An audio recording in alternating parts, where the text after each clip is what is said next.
ಕೌರವರ ಪಾಂಡವರ ಯುದ್ಧ ಮುಂದುವರಿಯುತ್ತಾ ಉಂಟು. ಆದರೆ ಗೆಲುವು ನಮಗೆ ಆಗಬೇಕಲ್ಲ.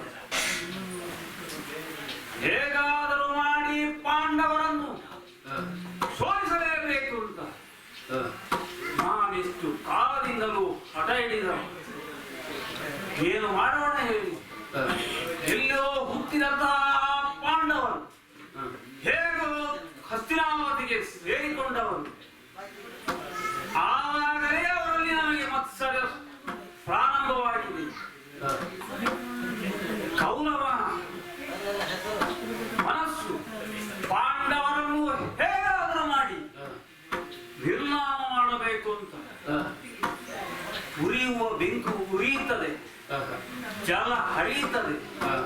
ಆದರೆ ಕೌರವನ ಒಂದೇ ಒಂದು ಮನಸ್ಸಂದ್ರೆ ಪಾಂಡವರನ್ನು ಇಲ್ಲದಾಗಿ ಮಾಡಬೇಕು ಅಂತ ಎಷ್ಟು ಕಾಲದಿಂದ ನಾನು ಪ್ರಯತ್ನ ಪಟ್ಟೆ.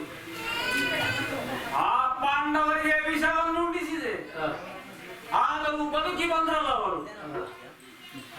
ಅರಗಿನ ಅರಮನೆಯನ್ನು ಮಾಡಿ ಬೆಂಕಿಯನ್ನೇ ಕೊಟ್ಟೆ, ಅಲ್ಲೇ ಸತ್ತೇ ಹೋಗಲಿ ಅಂತ. ಆದರೂ ಅಲ್ಲಿಂದಲೂ ಪಾರಾದರಲ್ಲ ಪಾಂಡವರು. ಆದುದರಿಂದಲೇ ನನಗೆ ಅವರ ಮೇಲೆ ಸೇಡು, ಈ ಛಲ ಬರುವುದಕ್ಕೆ ಅದೇ ಕಾರಣ. ಆ ಪಾಂಡವರು ನಿರ್ನಾಮ ಆಗುವುದರ ಒಲೆಗೆ ನನಗಂತೂ ನಿದ್ರೆ ಬರುವುದಿಲ್ಲ. ಈಗ ರಾತ್ರಿ ಕಾಲ ನಿದ್ದೆ ಬರುವುದೇ ಇಲ್ಲ. ನಮಗೆ ಜಯಸಿರಿ ಸಿಗ್ಲಿಲ್ಲ ಅಂತ. ಪಾಂಡವರಿಗೆ ಕೃಷ್ಣ ಇದ್ದಾನೆ, ಆದರೆ ನಮ್ಮಲ್ಲಿ ನಮ್ಮ ಗುರುಗಳಾದಂತಹ ಬಲರಾಮ ದೇವರು ಇನ್ನೂ ಬರಲಿಲ್ಲಲ್ಲ. ಅದೇ ನನಗೆ ತೊಡಕ. ಜಲದಂಕ ಭೀಷ್ಮಂಗೆ ಸರಳ ಮಂಚವದಾಯೋ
ಭೀಷ್ಮಾಚಾರ್ಯರಿಗೆ ಈ ಕುರುಕ್ಷೇತ್ರದ ಯುದ್ಧವನ್ನು ಪಟ್ಟವನ್ನು ಕಟ್ಟಿದವರು.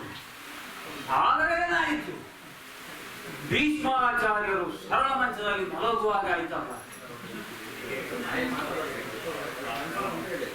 ಅರ್ಜುನ ಬಾಣವನ್ನು ಪ್ರಯೋಗಿಸಿದ. ಕೃಷ್ಣನ ಸಂಜ್ಞೆಯಂತೆ ಬಾಣವನ್ನು ಪ್ರಯೋಗಿಸಿದಾಗ ಪ್ರಾಣವಂತೂ ಬಿಟ್ಟರಂತೆ. ಆದರೆ ಹೇಳಿದ ಮಾತನ್ನು ಉಳಿಸಿದ್ದಾರೆ ಅವರು. ದಿವಸಕ್ಕೆ 10,000 ಮಗುಡ ಮರ್ದನ ಮಾಡ್ತೇನೆ ಅಂತ ಮಾಡಿದ್ದಾರೆ. ಆದರೆ ಪಾಂಡವರನ್ನು ಏನೂ ಅವರು ಮಾಡಲಿಲ್ಲ. ಒಬ್ಬ ಪಾಂಡವರನ್ನು ಅವರು ಜಯಿಸುತ್ತಿದ್ದರೆ ಜಯಸಿರಿಯು ನಮಗಾಗುತ್ತಿತ್ತು. ಏನು ಮಾಡೋಣ? ಮತ್ತೊಬ್ಬ ನಮ್ಮ ವಿದುರ ಇದ್ದಾನಲ್ಲ, ಕುಲವಿಹೀನ. ನಾನು ಅವನನ್ನು ಹೇಳಿದ ಆವಾಗಲೇ ಪ್ರತಿಜ್ಞೆ ಮಾಡಿದ್ದಾನೆ, ಬಾಣವನ್ನು ಮುರಿದು ಮುಂದಿನ ಯುದ್ಧದಲ್ಲಿ ನಾನು ಯಾವುದನ್ನು ಮಾಡುವುದಿಲ್ಲ ಅಂತ ಹೇಳಿದ್ದ. ನಮ್ಮಲ್ಲೇ ಉಂಡವನಲ್ವ, ನಮಗೆ ದ್ರೋಹ ಬಗೆಯುತ್ತಾನೆ ಅಂತ ಆದರೆ ಮತ್ತೆ ಕೌರವನನ್ನು ಹೊರತ ಹೇಳುವುದು ಕೌರವನನ್ನು. ಕೌರವ ಹಾಗೆ, ಕೌರವ ಹೀಗೆ ವಿದುರ ಮಾಡಿದ್ದಾದರೆ ಏನು? ತನ್ನ ಮಾತನ್ನು ಉಳಿಸುವುದಕ್ಕೆ ಆಯ್ತು ಅವನಿಗೆ. ನಮ್ಮಲ್ಲೇ ಇದ್ದುಕೊಂಡು ನಮಗೆ ದ್ರೋಹ ಬಗೆದವನಲ್ವ. ಆದರೆ ನಾವು ಇನ್ನೂ ಜಯಸಿರಿಯನ್ನು ಪಡೆಯಬೇಕಲ್ವೇ? ರಾತ್ರಿ ಕಾಲ ಮತ್ತೆ ಭೀಷ್ಮಾಚಾರ್ಯರೊಂದು ಮಾತು ಹೇಳಿದ್ದಾರೆ, ಇನ್ನು ನೀನು ದ್ರೋಣಾಚಾರ್ಯರಿಗೆ ಪಟ್ಟವನ್ನು ಕಟ್ಟಬೇಕು ಅಂತ. ಆದರೆ ದ್ರೋಣಾಚಾರ್ಯರು ನಿನ್ನೆಯ ದಿವಸ ಬಲರಾಮನನ್ನು ಬಂಧಿಸುವುದಕ್ಕೆ ಹೋದ್ರೆ ಹ. ಆ ಕೃಷ್ಣಾರ್ಜುನರು ಬಂದು ಅವರನ್ನು ಬಿಡಿಸಿ ಹೋದ್ರಲ್ಲ, ಹ. ಗೆಲುವಾಯ್ತು ನಮಗೆ ಗೆಲುವಾಗಬೇಕಲ್ಲ. ಹ. ಏನು ಮಾಡಲಿ ನಾನು, ಏನು ಮಾಡಲಿ ಇನ್ನು? ದೊರೆಯಲಿ ಬಳಿ ಕೇಳಿತ್ತು ಗೌರವ ಬಾರದಲ್ಲಿ ಹರಿದುತ್ತಿರಲ ವೇಳೆಯಲ್ಲಿ ಕುಶಜವನ್ನು ನಡೆ ತಂದು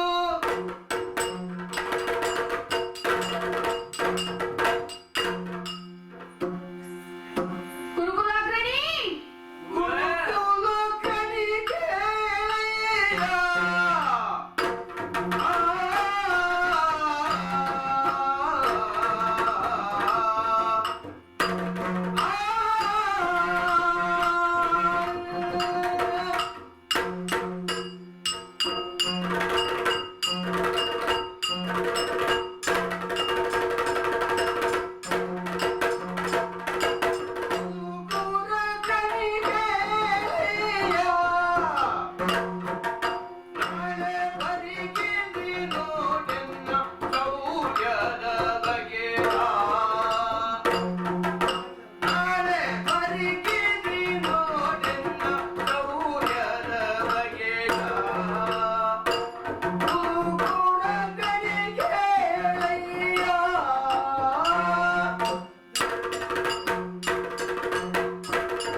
ಸುಯೋಧನ, ಗುರುಗಳೇ, ವಂದಿಸಿದ್ದೇನೆ. ಎದ್ದೇಳು.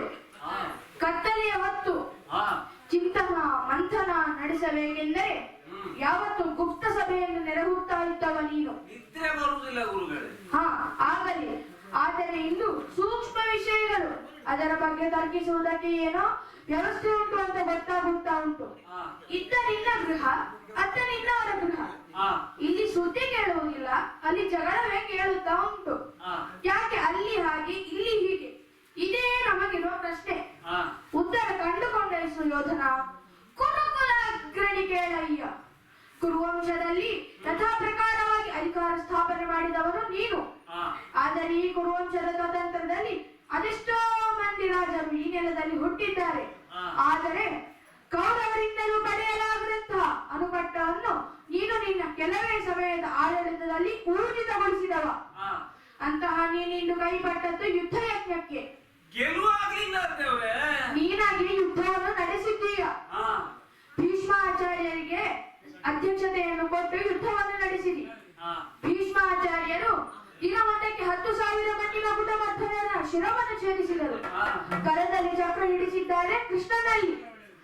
ಆದರೆ ಪಾಂಡವರನ್ನು ಶಿರವನ್ನು ಛೇದಿಸಲು ಆಗಲೇ ಇಲ್ಲ ಎಂಬುದು ನಿನಗಿರುವ ಪ್ರಶ್ನೆ. ಹೌದು. ಏನು ಮಾಡಲಿ ಎಂದು ಯೋಚಿಸುತ್ತಾ ಇದ್ದೀಯ. ಏನಾಗಲಿ, ನನಗೆ ಅದೇ ಚಿಂತೆ ಆಗಿದೆ. ಆಗ ಹೇಳಿದೆ ಎಲ್ಲ ನಿದ್ದೆ ಬರುತ್ತಾ ಇಲ್ಲ ಎಂಬುದಾಗಿ. ಹಾ. ಯೋಚನೆ ಮಾಡಬೇಡ, ನಿನ್ನ ಪಾಲಿಗೆ ಜಯವನ್ನು ನಾನು ತರುತ್ತೇನೆ. ಹೌದೇ? ಆದರೆ ಒಮ್ಮೆ ಕೆಲಸ ಮಾಡಬೇಕು ನೀನು. ಏನು? ಅರ್ಜುನ ಒಬ್ಬ ತಪ್ಪಿದಾನೆ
ಸಮಭಾಗಿಯಾದ ಕಾರಣ ನೀನು ದುರ್ಯೋಧನ.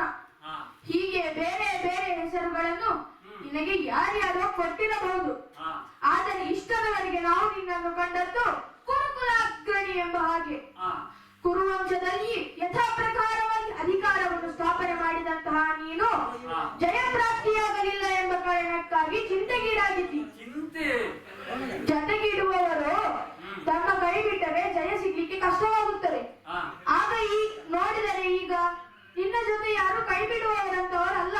ಹಾ ಅಧಿಕಾರದಲ್ಲಿರುವವರು ಸದಾ ತನ್ನ ಕುರಿತಾಗಿ ಹಾಗೂ ತನ್ನ ಜೊತೆಗಿರುವವರ ಕುರಿತಾಗಿ ಯೋಚನೆ ಮಾಡುವುದು ಕರ್ತವ್ಯ.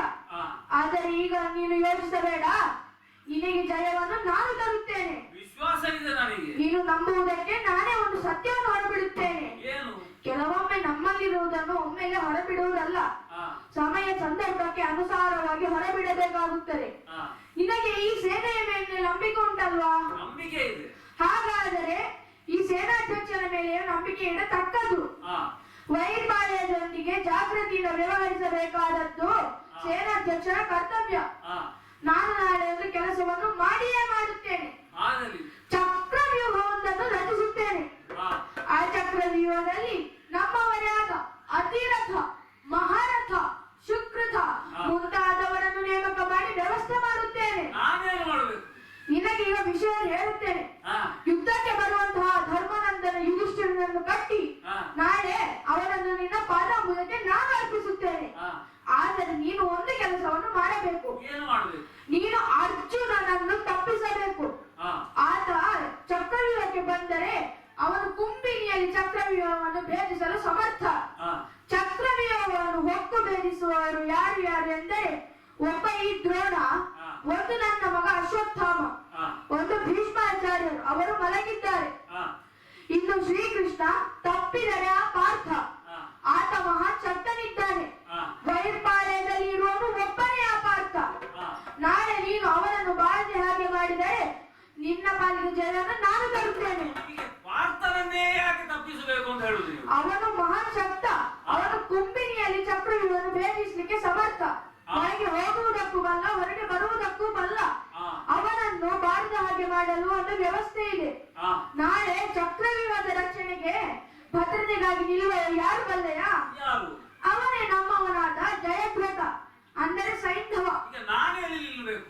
ನೀನು ತಪ್ಪಿಸಬೇಕಾದ್ದು, ನೀನು ನಿಲ್ಲಬೇಕಾಗಿಲ್ಲ. ಹಾ ಅವನಿಗೆ ಒಂದು ವರವುಂಟು, ಹಾ ತುರಕದ ವರವು. ಹಾ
ರಕ್ಷಣೆಗೆ ಯಾಕೆ ಜಯದ್ರಥನೇ ಬೇಕು? ಹಾ ಇನ್ನುಳಿದವರಿಗೆ ಸಾಮರ್ಥ್ಯ ಇಲ್ಲವೇ ಎಂಬುದು ನಿನ್ನ ಪ್ರಶ್ನೆಯಾಗಿರಬಹುದು. ಹಾ ಜಯದ್ರಥನ ಸಾಮರ್ಥ್ಯವೇ ಅಂತಹದ್ದು. ಹಾ ಒಂದು ದಿವಸದ ಮಟ್ಟಿಗೆ ಎಲ್ಲವನ್ನು ಒಲಿಸಿಕೊಳ್ಳುವಂತಹ ಸಾಮರ್ಥ್ಯ. ಹಾ ಅಂದರೆ ಶಿವನನ್ನೇ ಒಲಿಸಿಕೊಂಡಿದ್ದಾನೆ. ಶಿವನ ಅನುಗ್ರಹವೇ ಅವನಿಗೆ ಉಂಟು. ಹಾ ಒಂದು ದಿನದ ಮಟ್ಟಿಗೆ ಚಕ್ರವ್ಯೂಹದ ರಕ್ಷಣೆಗೆ ಅವನಿದ್ದ ಎಂದಾದರೆ ಹಾ ಜಯವು ನಮ್ಮ ಪಾಲಿಗೆ ದೊರಕುತ್ತದೆ ಎಂಬುದು ನಾನು ತಿಳಿದಿದ್ದೇನೆ. ಹಾ ಅದನ್ನು ನೀನು ತಿಳಿಯಬೇಕು.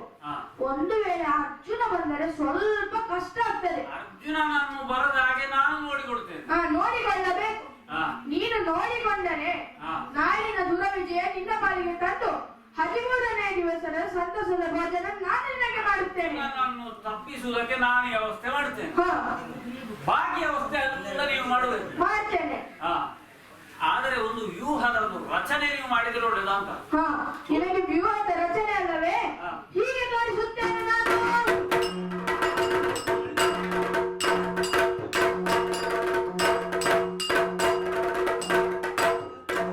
ನೋಡಿದೆಯಲ್ಲೋ?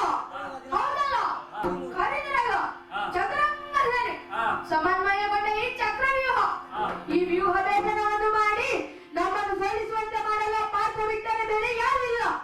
ಅವನನ್ನು ಬಾರದ ಹಾಗೆ ಮಾಡಿದರೆ ಮಿಕ್ಕ ಪಾಂಡವರನ್ನು ಆ ಚಕ್ರವ್ಯೂಹದಲ್ಲಿ ಗೆಳೆದು ಧರ್ಮನಂದನನ್ನು ಕಟ್ಟಿ ನಾಳಿನ ದುರವಿಜಯ ನಿನ್ನ ಬಾರಿಗೆ ಬರುವುದು ಖಂಡಿತ ಖಂಡಿತ. ಆಗಲಿ ಗುರುದೇವ. ಹಾ, ಆ ಅರ್ಜುನನನ್ನು ತಪ್ಪಿಸುವ ವ್ಯವಸ್ಥೆ ನಾನು ಮಾಡ್ತೇನೆ. ನಂಬಿಕೆ ಉಂಟು ನನ್ನ ಮೇಲೆ? ಈಗ ನಿದ್ರೆ ಸ್ವಲ್ಪ ಬರುವಾಗ ಆಯ್ತು. ಹಾ, ನಂಬಿಕೆ ಉಂಟು. ಆದ್ರೆ ನೀವು ನಾಳೆ ಸಜ್ಜಾಗಬೇಕಲ್ಲ. ನೀವು ನಿಮ್ಮ ವಿಚಾರಕ್ಕೆ ತೆರಳಿ ನೀವು. ಆಗಲಿ, ನಂಬಿಕೆ ಬಂದ ಹಾಗೆ ಉಂಟು. ಹಾ. ಆದರೆ ಅರ್ಜುನನನ್ನು ನೀನೇ ತಪ್ಪಿಸಬೇಕು. ಹಾ. ತಪ್ಪಿಸಿದೆಯಲ್ಲ? ನಾನು ವ್ಯವಸ್ಥೆ ಮಾಡ್ತೇನೆ ಅದಕ್ಕೆ. ಆದರೆ ಅದರ ಉತ್ತರ ನಿರೀಕ್ಷಿಸು. ಗುರುಗಳಿಂದ ಸರಿಯಾದ ಮಾತನ್ನೇ ಕೇಳಿದ್ದೇನೆ. ಆದ್ರೆ ಈ ಅರ್ಜುನನನ್ನು ತಪ್ಪಿಸುವ ವ್ಯವಸ್ಥೆ ಆಗಬೇಕಲ್ಲ. ಅದಕ್ಕೆ ನಮ್ಮ ಆಪ್ತ ಮಿತ್ರ ಒಬ್ಬ ಇದ್ದಾನಲ್ಲ, ಸಮಸಪ್ತಕರು ಪಾತಾಳದಲ್ಲಿದ್ದಾರೆ. ಅವರನ್ನೇ ಇಲ್ಲಿಗೆ ಬರುವ ಹಾಗೆ ನಾನು ಮಾಡಬೇಕು. ನಾನು ಮನವರಿಕೆ ಮಾಡಿದ್ರೆ ಅವರಿಗೆ ಗೊತ್ತಾಗ್ತದೆ. ಸಮಸಪ್ತಕರು ಅರ್ಜುನನೊಡನೆ ಯುದ್ಧವನ್ನು ಮಾಡುವುದಕ್ಕಾಗಿ ನಾನು ಅವರನ್ನು ಇಲ್ಲಿಗೆ ಭರಿಸಲೇಬೇಕು. ಆ ಮೂಲಕವಾಗಿ ಅರ್ಜುನನಿಗೆ ಓಲೆಯನ್ನು ಕಳಿಸುವ ಹಾಗೆ ಏರ್ಪಾಡಾಗಬೇಕು. ಇನ್ನೊಂದೆಡೆಯಿಂದ ಚಕ್ರವ್ಯೂಹದ ಯುದ್ಧಕ್ಕೆ ಅರ್ಜುನ ಸಜ್ಜಾಗಿ ಬರಬೇಕೆಂದು ಓಲೆಯನ್ನು ಕಳಿಸೋಣ. ಏನಾಗ್ತಾನೆ ನೋಡೋಣ.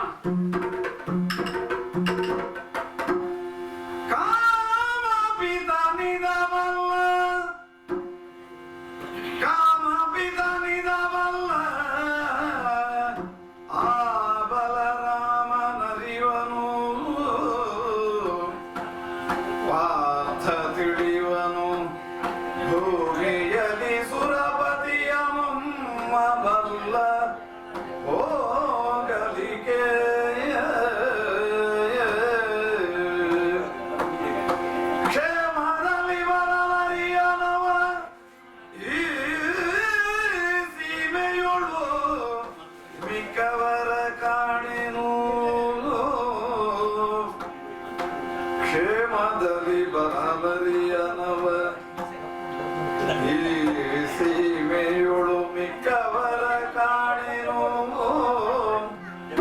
ಹರ ಮಹಾದೇವನುತ ಚಿಂತಿಸುತ್ತಿದ್ದನವನೀಶ. ಮಹಾದೇವ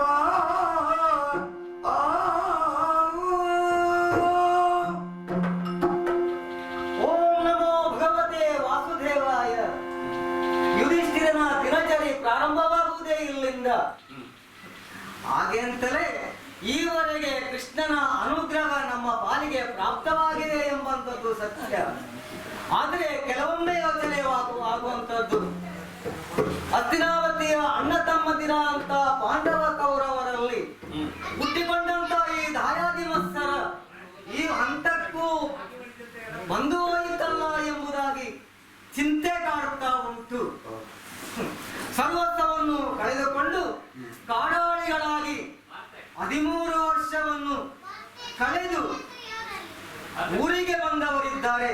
ಇನ್ನು ಮುಂದೆಯಾದರೂ ನಮಗೆ ಬರತಕ್ಕಂತಹ ಭೂಮಿಯನ್ನು ಪಡೆದುಕೊಂಡು ಸಾಮರಸ್ಯದಿಂದ ಅಣ್ಣ ತಮ್ಮಂದಿರ ಅಂತ ಪಾಂಡವ ಕೌರವರು ಇರೋಣ ಎಂಬುದಾಗಿ ಯೋಚಿಸಿದರೆ ಅದಕ್ಕೆ ವ್ಯತಿರಿಕ್ತವಾಗಿ ಕೌರವ ವ್ಯವಹರಿಸ್ತಾನಲ್ಲ.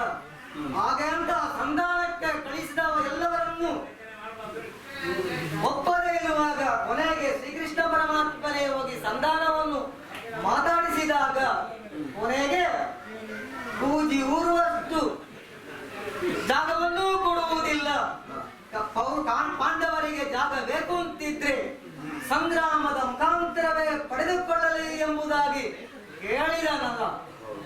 ಆವಾಗ ಶ್ರೀಕೃಷ್ಣ ಪರಮಾತ್ಮ ಸಂಗ್ರಾಮವೇ ಸತಸಿದ್ಧ ಎಂಬುದಾಗಿ ರಣವೀರ್ಯವನ್ನು ಪಡಕೊಂಡು ಬಂದವನಿದ್ದಾನೆ ಪರಮಾತ್ಮ. ಅದರಂತೆ ಕುರುಕ್ಷೇತ್ರದಲ್ಲಿ ಪಾಂಡವರಿಗೂ ಕೌರವರಿಗೂ ನಡೆದಂತಹ ಯುದ್ಧ ಇಂದಿಗೆ 12 ದಿನಗಳು ಕಳೆದು ಹೋಯಿತು. ಈ ದಿನ ಪ್ರಾತಃ ಕಾಲದಲ್ಲಿಯೇ ಈ ಧರ್ಮರಾಯನಿಗೆ ಚಿಂತೆ ಕಾಡುತ್ತಾ ಉಂಟು. ಯಾಕೆ ಅಂತ ಹೇಳಿದ್ರೆ ಇಂದಿನ 13ನೇ ದಿನದ ಯುದ್ಧದ ರಾಯಭಾರ ಯಾರಿಗೆ ಅಂತ ಯೋಚಿಸಿದ್ರೆ ಉಭಯ ಕುಲ ವಿಲೋಚನಾದಂತಹ ದ್ರೋಣಾಚಾರ್ಯರಿಗೆ, ಶರಾದಪಿ ಶಬಾದಪಿ ಎನ್ನುವಂತಹ ಯೋಗ್ಯತೆ ಉಳ್ಳಂತಹ ದ್ರೋಣಾಚಾರ್ಯರಿಗೆ ಸಮರ್ಥರವರು. ಆದ್ರೆ ಯೋಚಿಸಿದರೆ ಚಕ್ರವ್ಯೂಹವನ್ನೇ ಬಗೆದಿದ್ದಾರಂತೆ. ಸಂದರ್ಭವನ್ನು ಯೋಚಿಸಿ ಪಾಂಡವರನ್ನು ಎಡೆಮುರಿ ಕಟ್ಟುವುದಕ್ಕೆ ಸಿದ್ಧರಾಗಿದ್ದಾರೆ ಕೌರವರು ಅಥವಾ ದ್ರೋಣ ಎಂಬುದರಲ್ಲಿ ಸಂಶಯವಿಲ್ಲ. ಈಗ ನನಗೆ ಯೋಚನೆಯಾಗುವುದು, ಚಕ್ರವ್ಯೂಹವನ್ನು ಭೇದಿಸುವಂತ ಸಮರ್ಥರು ನಮ್ಮಲ್ಲಿ ಯಾರಿದ್ದಾರೆ ಎಂಬುದಾಗಿ ಯೋಚನೆಯಾಗುತ್ತಾ ಉಂಟಲ್ಲ. ಏನು ಮಾಡಲಿ? ಹರಹರ ಹರಹರ.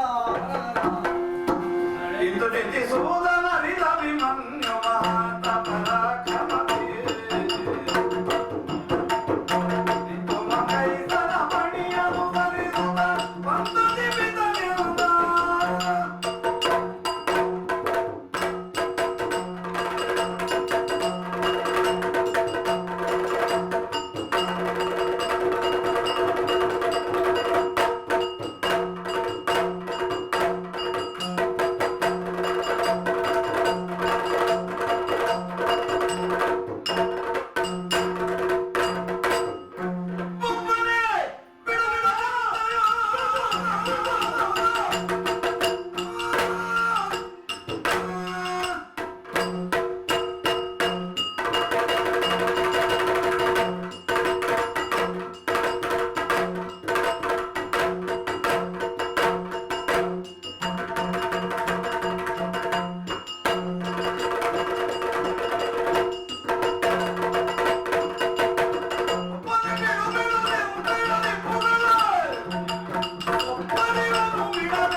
ಯಾವುದೋ ಒಂದು ಚಿಂತೆ ನಿಮ್ಮನ್ನು ಕಾಡುತ್ತಾ ಇದೆ ಎನ್ನುವುದು ನಿಮ್ಮನ್ನು ಕಂಡ ಮಾತ್ರಕ್ಕೆ ಅರ್ಥ ಮಾಡಿಕೊಂಡವರು ನಾನು. ನೀನು ಗಮನಿಸಿಕೊಂಡಿದ್ದಿ. ಯುದ್ಧ ರಂಗದಲ್ಲಿ ಯುದ್ಧ ಮುಂದುವರಿಯುತ್ತಾ ಇರುವಂತಹ ಕಾಲ, ಗೆಲುವು ನಮ್ಮ ಪಾಲಿಗಾಗುತ್ತಾ ಇದೆ ಎನ್ನುವುದು ನಾವು ಅರ್ಥ ಮಾಡಿಕೊಂಡವರು. ಕುರುಕ್ಷೇತ್ರದಲ್ಲಿ ನಾವು ಪಡೆಯುವಂತಹ ಗೆಲುವು ಅದು ಶಾಶ್ವತವಾದಂತಹ ಒಂದು ಗೆಲುವು ಎನ್ನುವುದರಲ್ಲಿ ಯಾವ ಸಂದೇಹವೂ ಇಲ್ಲ. ಅಂತಹ ಒಂದು ಯುದ್ಧ ನಡೆಯುತ್ತಿರುವಂತಹ ಈ ಕಾಲಕ್ಕೆ ನಾಳಿನ ದಿನ ಈ ಹಸ್ತಿನಾವತಿಯ ಆಡಳಿತ ಚುಕ್ಕಾಣಿಯನ್ನು ಹಿಡಿಬೇಕಾದಂತಹ ಧರ್ಮರಾಜ ಪ್ರಭುಗಳು ಚಿಂತಾಕ್ರಾಂತರಾಗಿದ್ದಾರೆ ಎಂದಾದರೆ, ದೊಡ್ಡಪ್ಪ ನಿಮ್ಮ ಚಿಂತೆಯ ಕಾರಣ ಏನು ಎನ್ನುವುದು ನನಗೆ ಅರ್ಥವಾಗದೆ ಹೋದದ್ದು. ಮೊದಲಿನಿಂದಲೂ ಯುದ್ಧ ಬೇಡ ಎನ್ನುವಂತಹ ಒಂದು ಭಾವನೆಗೆ ಒಳಗಾದವರು ನೀವು. ಸಂಧಿಯ ದಾರಿಯಲ್ಲಿ ಹೋದಾಗ ದಾಯಾದಿಗಳು ಸೌಖ್ಯದಿಂದ ನಾವು ಇರುವುದು ಎನ್ನುವಂತಹ ರೀತಿಯಲ್ಲಿ ವರ್ತಿಸಿದವರು ನೀವು. ಯುದ್ಧ ರಂಗದಲ್ಲಿ ಹಿರಿಯರಾದಂತಹ ಭೀಷ್ಮರೇ ಶರಶಿಗೆಯಲ್ಲಿ ಒಣಗುವಂತಹ ಪರಿಸ್ಥಿತಿ ಉಂಟಾಯಿತು.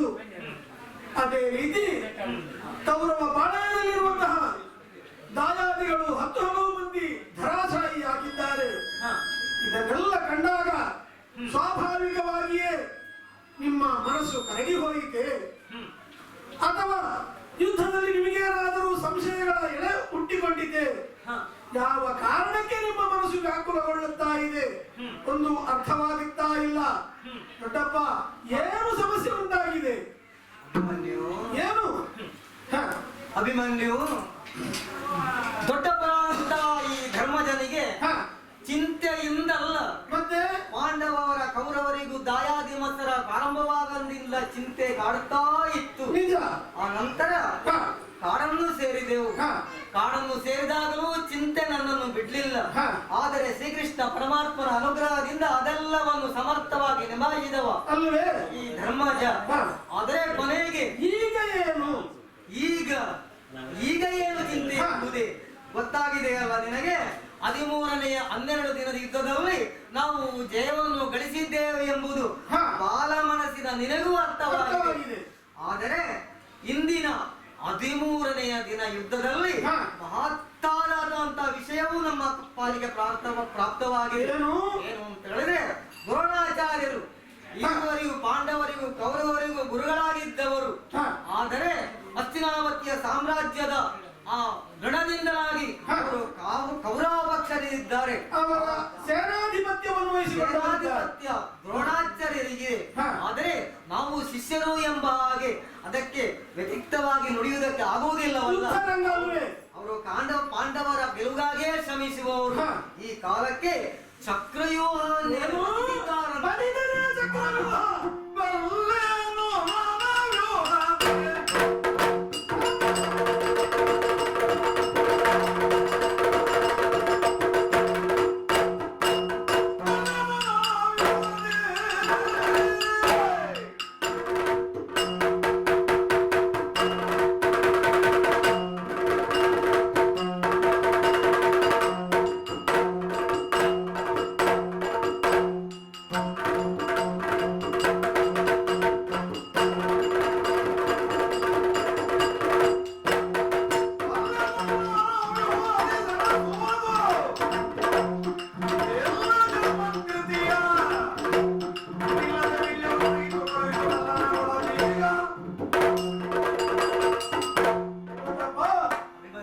ಯುದ್ಧರಂಗ ನಮಗೇನು ಹೊಸತಲ್ಲ. ಹಾ. ಕ್ಷತ್ರಿಯರಾದ ಮೇಲೆ ಯಾವತ್ತೂ ಕೂಡ ಯುದ್ಧವನ್ನು ನಾವು ನಿರೀಕ್ಷಿಸುತ್ತಾ ಇರಬೇಕಾಗುತ್ತದೆ. ಕ್ಷತ್ರಿಯ ಧರ್ಮವೇ ಹಾಗೆ ಅಲ್ವಾ? ಅಲ್ವೇ? ಹಾ. ಉಭಯಕುಲ ಬಿಲ್ಲೋದರು ಅಂತ ನೀವೇ ಹೇಳಿಕೊಂಡವರು. ನಿಮಗೆಲ್ಲರಿಗೂ ಬಿಲ್ಲು ವಿದ್ಯೆಯನ್ನು ಅವರು ಕಲಿಸಿದ್ದಾರೆ ಎಂದಾದರೆ ಹಾ. ಇಂದಲ್ಲ ನಾಳೆ ಹಾ. ಯಾವುದೇ ಸಂದರ್ಭದಲ್ಲಿ ಉಂಟಾಗಬಹುದಾದಂತಹ ಯುದ್ಧವೊಂದಕ್ಕೆ ನಿಮ್ಮನ್ನು ಸಿದ್ಧಪಡಿಸಿದ್ದಾರೆ ಎಂದೇ ಅರ್ಥ. ಹಾಗಾದರೆ ಈ ಕಾಲಕ್ಕೆ ದ್ರೋಣಾಚಾರ್ಯರು ಕೌರವ ಪಕ್ಷದಲ್ಲಿ ಹಾ. ಸ್ವಾಭಾವಿಕವೇ ಹೌದು. ಹಸ್ತಿನಾಪುರದಲ್ಲಿ ಇರುವಂತಹ ಅವರು ಹೇಗೆ ಭೀಷ್ಮಾಚಾರ್ಯರು ಕೌರವ ಪಕ್ಷಕ್ಕೆ ಒದಗಿದರೋ ಹಾ. ಅದೇ ರೀತಿಯಲ್ಲಿ ದ್ರೋಣಾಚಾರ್ಯರು ಕೃಪಾಚಾರ್ಯರು ಎಲ್ಲ ಕೌರವ ಪಕ್ಷಕ್ಕೆ ಒದಗಿದವರೇ ಹೌದು. ಹಾ. ಚಕ್ರವ್ಯೂಹವನ್ನು ಬಲಿದರೆ ಹಾ. ಅದಕ್ಕಾಗಿ ಚಿಂತೆ. ಹೌದಾ? ಯಾಕೆ ಚಿಂತೆ ಮಾಡ್ತೀವಿ ಚಕ್ರವ್ಯೂಹ ಬಲಿದರೆ? ಮಗು, ಹಾ. ಚಿಂತೆ ಯಾಕೆ ಅಂತೇಳಿ ಕೇಳ್ತಾ ಹೌದು. ಇದ್ದೀಯ. ಚಕ್ರವ್ಯೂಹವನ್ನು ಹಾ. ಭೇದಿಸಬೇಕು ಅಂತಾದ್ರೆ ಸಮರ್ಥರೇ ಇರಬೇಕು. ಹಾ. ಆ ಚಿಂತೆ ಹಾಗೆಂತ ನಮ್ಮ ಪಕ್ಷದಲ್ಲಿ ಚಕ್ರವ್ಯೂಹವನ್ನು ಸಮರ್ಥರಿಲ್ವೇ? ಭೇದಿಸುವವರು ಇಲ್ಲ ಅಂತಲ್ಲ. ಮತ್ತೆ? ಇಂಥ ಒಬ್ಬ ಪಾರ್ಥ ಹಾ. ನಿನ್ನ ಪಿತಾಮಹ ಸರಿ. ತೀರ್ಥರೂಪ ಹಾ. ಅವ ಈಗ ಇಲ್ಲ. ಹಾ. ಅವ ಸಮಸಪ್ತಕರಲ್ಲಿ ಯುದ್ಧ ಮಾಡುವುದಕ್ಕಾಗಿ ಹೋಗಿದ್ದಾನೆ. ಹಾ. ಆದ್ದರಿಂದ ಅರ್ಜುನನೊಬ್ಬರನ್ನು ಬಿಟ್ಟರೆ ಯಾರೂ ನಮ್ಮ ಪಕ್ಷದಲ್ಲಿ ಬೇದಿಗರು ಇಲ್ಲ ಎಂಬ ಚಿಂತೆ. ದೊಡ್ಡಪ್ಪ, ಹಾ. ಇದು ಕೇವಲ ಹುಂಬತನದ ಚಿಂತೆಯಾಗಿ ಹೋಯಿತು. ಹಾ. ಯಾಕೆ ಬಲ್ಲಿರ? ಯಾಕೆ? ಚಕ್ರವ್ಯೂಹವನ್ನು ಭೇದಿಸುವಂತಹ ತಿಳುವಳಿಕೆ ಹಾ. ಈ ಕಾಲಕ್ಕೆ ಕೇವಲ ಅರ್ಜುನನೊಬ್ಬರಿಗಲ್ಲ, ಮತ್ತೆ? ಅರ್ಜುನನ ಮಗನಾಗಿ ಬೆಳೆದು ನಿಂತಿರುವಂತಹ ಈ ಅಭಿಮನ್ಯು ಇದ್ದಾರೆ. ಆದ ಕಾರಣ ನೀವು ಚಿಂತಿಸಬೇಕಾಗಿಲ್ಲ. ಯಾವ ಸಮರಕ್ಕೂ ಸಿದ್ಧವಾಗುವಂತಹ ವಿದ್ಯೆಗಳನ್ನು ಕಲಿತು ಸಮರ್ಥ ಯುವ ನೇತಾರನಾಗಿ ಬಂದಿದ್ದೇನೆ. ಆದ್ದರಿಂದಲೇ ಹೇಳುತ್ತಾ ಇದ್ದೇನೆ, ನೀವು ಒಂದು ಅಪ್ಪಣೆ ಕೊಟ್ಟಿರಿ ಎಂದಾದರೆ ಆ ಚಕ್ರವ್ಯೂಹವನ್ನು ಭೇದಿಸಿ ಯುದ್ಧ ರಂಗದಲ್ಲಿ ನಿಮ್ಮ ಪಾಲಿಗೆ ಜಯವನ್ನು ತಂದುಕೊಡುವುದಕ್ಕೆ ಅಭಿಮನ್ಯು ಸಿದ್ಧನಿದ್ದಾನೆ. ಕೊಡಿ ಅಪ್ಪಣೆ, ಕೊಡಿ ಅಪ್ಪಣೆ. ಅಭಿಮನ್ಯು, ನೀನು ಹೋಗುತ್ತಿ ಅಂತ ಹೇಳ್ತಾ ಇದ್ದೀಯಲ್ಲ ಹೌದು. ಮಗನೇ. ಹಾ. ಈವರೆಗೆ ನಮ್ಮ ಪಾಳಯದಲ್ಲಿ ಯಾರೂ ಇಲ್ಲ ಎಂಬ ಚಿಂತೆ ಕಾಡ್ತಾ ಇದ್ರೆ ಈ ಕ್ಷಣಕ್ಕೆ ನಾನು ಹೋಗುತ್ತೇನೆ ಎಂಬುದಾಗಿ ನೀನು ಹೇಳ್ತಾ ಇದ್ದೀಯ. ನಿಮ್ಮ ಅಪ್ಪಣೆ ಒಂದು ಇದ್ದರೆ ಈಗ ಸಾಕು. ಇನ್ನೊಂದು ಚಿಂತೆ ನನ್ನ ಮನಸ್ಸಿಗೆ ಹಾ. ಸೇರಿ ಹೋಯಿತು. ಮಗು, ಇದು ಆಟ ಆಡುವ ಮೈದಾನವಲ್ಲ. ಆದ್ದರಿಂದ ನೀನು ಹೋಗಬಾರದು ಮಗನೇ. ಸಾಧ್ಯ ಇಲ್ಲ. ಈ ಚಿಂತೆಯನ್ನು ನೀವು ಇಟ್ಟುಕೊಳ್ಳಬೇಕಾಗಿಲ್ಲ. ಹಾ. ನಿಮ್ಮ ಅಪ್ಪಣೆ ದೊರೆತದು ಎಂದರೆ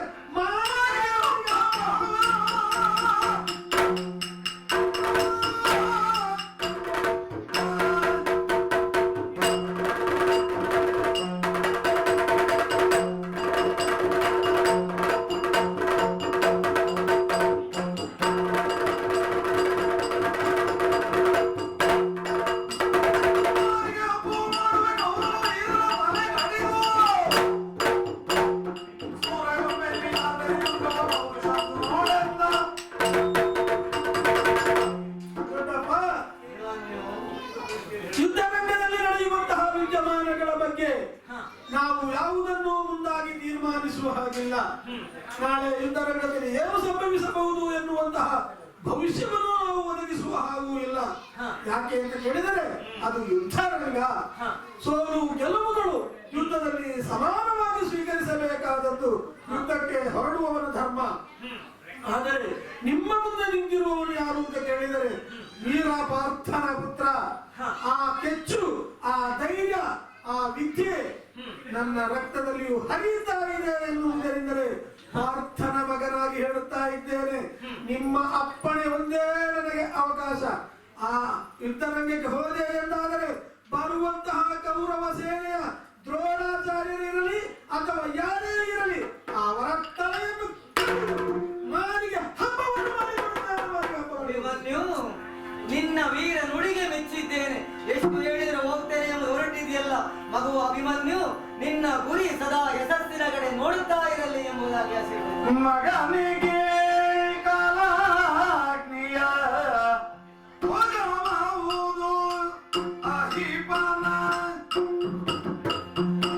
ಹೆಡೆಯ ಮೆಟ್ಟುದನೊಲಿದಾಡಬಹುದು ವಿಗಡ ಮೃತ್ಯುವಿನ ವಾಯುಳು ಹೊತ್ತು ಬರಬಹುದು ಎಂದು ಪೋಪೆಯೋ ಮಗನೇ ಚಕ್ರವ್ಯೂಹಕ್ಕೆ ನಿಲ್ಲುವುದು ಪೋಪೆಯೋ ಮಗನೇ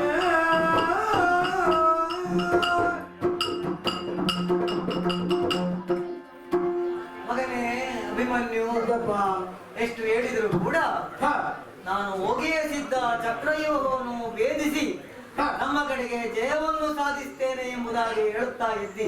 ವೀರರಾಧವನ ಶೌರ್ಯ ಅದನ್ನು ತೋರ್ಪಡಿಸುವುದಕ್ಕೊಂದು ಅವಕಾಶ. ನಿಮ್ಮ ಮನಸ್ಸಿನಲ್ಲಿ ಇನ್ನೂ ಕೂಡ ಭಯ ಬಿಟ್ಟ ಹಾಗೆ ಕಾಣುತ್ತಾ ಇಲ್ಲ. ಕುಮಾರನಿದ್ದಾನೆ, ಹುಡುಗನಿದ್ದಾನೆ.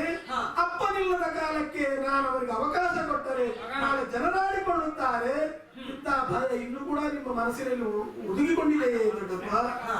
ಅಭಿಮನ್ಯು, ನಿನ್ನ ನುಡಿಗೆ ಮೆಚ್ಚಿದ್ದೇನೆ. ಹುಲಿಯ ಹೊಟ್ಟೆಯಲ್ಲಿ ಹುಲಿಯೇ ಹುಟ್ಟುವುದು ಅಲ್ವೇ? ಅಲ್ವೇ? ಆದ್ದರಿಂದ ಹೇಳುತ್ತಾ ಇದ್ದೇನೆ, ಹೋಗುತ್ತೇನೆ, ದುಡುಕುತ್ತೇನೆ ಅವರನ್ನು.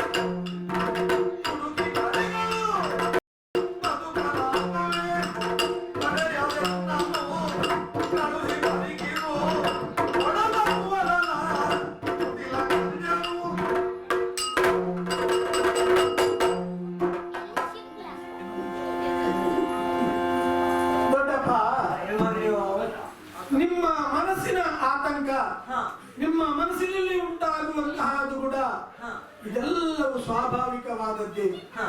ಕಳೆದ 12 ದಿನಗಳಿಂದ ನಡೆಯುತ್ತಿರುವಂತಹ ಕುರುಕ್ಷೇತ್ರ ಸಮರ, ಆ ಸಮರದಲ್ಲಿ ನೀವು ಕಂಡಂತಹ ಏಳು ಬೀಳುಗಳು, ನಿಮ್ಮ ಮನಸ್ಸಿಗೆ ಆದಂತಹ ಆಘಾತ, ಒಂದು ವೇಳೆ ಆ ಕುರುಕ್ಷೇತ್ರ ರಂಗದಲ್ಲಿ ಧರಗುಳಿದವರು ಕೌರವ ಪಕ್ಷದವರೇ ಆದರೂ ಕೂಡ ಅವರೆಲ್ಲರೂ ನಮ್ಮವರು ಎನ್ನುವಂತಹ ನಿಮ್ಮ ಆ ಮನಸ್ಸಿನಲ್ಲಿ ಉಂಟಾಗುವಂತಹ ಸಂತಾಪದ ಉರಿ ಅದನ್ನು ಅರ್ಥ ಮಾಡಿಕೊಳ್ಳದವರೇನು ಅಲ್ಲ ಅಭಿಮನ್ಯು.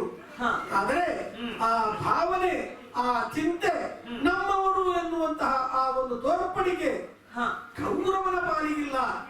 ಅವರ ಭಾಗದಿಂದ ಅದು ಇಲ್ಲ ಅಂತ ಆದ ಮೇಲೆ ನಾವು ಅದನ್ನು ಉಳಿಸಿಕೊಳ್ಳುವುದಕ್ಕೆ ಅರ್ಥವೇ ಇಲ್ಲ. ಆದ್ದರಿಂದಲೇ ಹೇಳಿರುವುದು, ಸಿಂಹದ ಒಂದು ಕಾಡಿನಲ್ಲಿ ಪ್ರಬಲಶಾಲಿಯಾದಂತಹ ಸಿಂಹರಾಜನಿಗೆ ಎದುರಾಗಿ ಬರುವಂತಹ ಯಾವ ಆನೆಯಾದರೂ ಕೂಡ ಸಿಂಹದ ಮುಂದೆ ನಿಲ್ಲುವುದಕ್ಕಿಲ್ಲ. ಇದು ಸಿಂಹದ ಹೊಟ್ಟೆಯಲ್ಲಿ ಹುಟ್ಟಿದ ಸಿಂಹದ ಮರಿ. ಆ ಮರಿಯ ಮುಂದೆ ಎಷ್ಟು ಪ್ರಬಲವಾದ ಆನೆಯಾದರೂ ಕೂಡ ಹಿಮ್ಮೆಟ್ಟಲೇಬೇಕು. ಇನ್ನೂ ನಿಮ್ಮ ಮನಸ್ಸಿನಲ್ಲಿ ಹುಟ್ಟಿಕೊಳ್ಳುವಂತಹ ಪ್ರಶ್ನೆ ಇದ್ದಾರೆ. ಅವನ ಪಾಳಯದಲ್ಲಿ ಗುರುಗಳು ದ್ರೋಣರು, ಅವರು ಬಲಿದಂತಹ ಚಕ್ರವ್ಯೂಹ ಏನು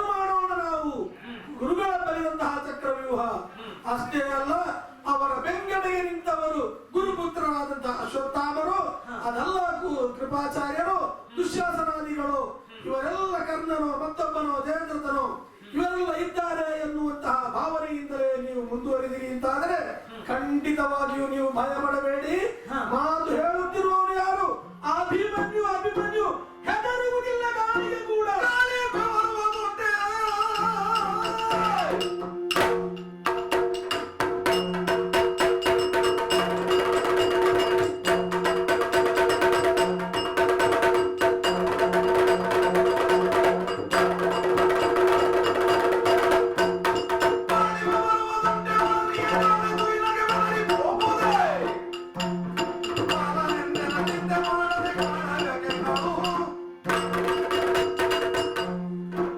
ಕೇವಲ ಮಾತಿನಲ್ಲಿ ಬಾಲಕ ಬಾಲಕ ಎನ್ನುವಂತಹ ಆ ನಿಮ್ಮ ಭಾವನೆಗೆ ನಾನು ಒಪ್ಪಲೇಬೇಕು. ಆದರೆ ಈ ಕಾಲಕ್ಕೆ ನಮಗೆ ಅನಿವಾರ್ಯವಾದಂತಹ ಒಂದು ಪ್ರಸಂಗ ನಮ್ಮ ಮುಂದೆ ಬಂದು ನಿಂತಿದೆ. ಚಕ್ರವ್ಯೂಹವನ್ನು ಭೇದಿಸುವವರು ಯಾರು? ಈ ಪ್ರಶ್ನೆಗೆ ನಿಮ್ಮಲ್ಲಿ ಇನ್ನೊಂದು ಉತ್ತರ ಇಲ್ಲ. ಇಲ್ಲ ಅಂತ ಕೇಳಿದರೆ ಚಕ್ರವ್ಯೂಹವನ್ನು ಭೇದಿಸಲು ಸಮರ್ಥನು ಯಾರು? ನನ್ನ ಪಿತಾಮಹರಾದಂತಹ ಪಾರ್ಥ ಮಹಾಶಯರು. ಈ ಸಮಯಕ್ಕೆ ಅವರು ಇನ್ನೊಂದು ಯುದ್ಧದಲ್ಲಿ ನಿರತರಾಗಿದ್ದಾರೆ ಎಂದಾದರೆ ಏಕಕಾಲದಲ್ಲಿ ನಡೆಯುವಂತಹ ಯುದ್ಧಕ್ಕೆ ಇನ್ಯಾರು ಸಮರ್ಥ ಅಂತ ನೀವು ಭಾವಿಸಿದರೆ ಬಾಲಕ ಎನ್ನುವಂತಹ ಮಾತಿಗೆ ಇಲ್ಲಿ ಅವಕಾಶ ಇಲ್ಲ.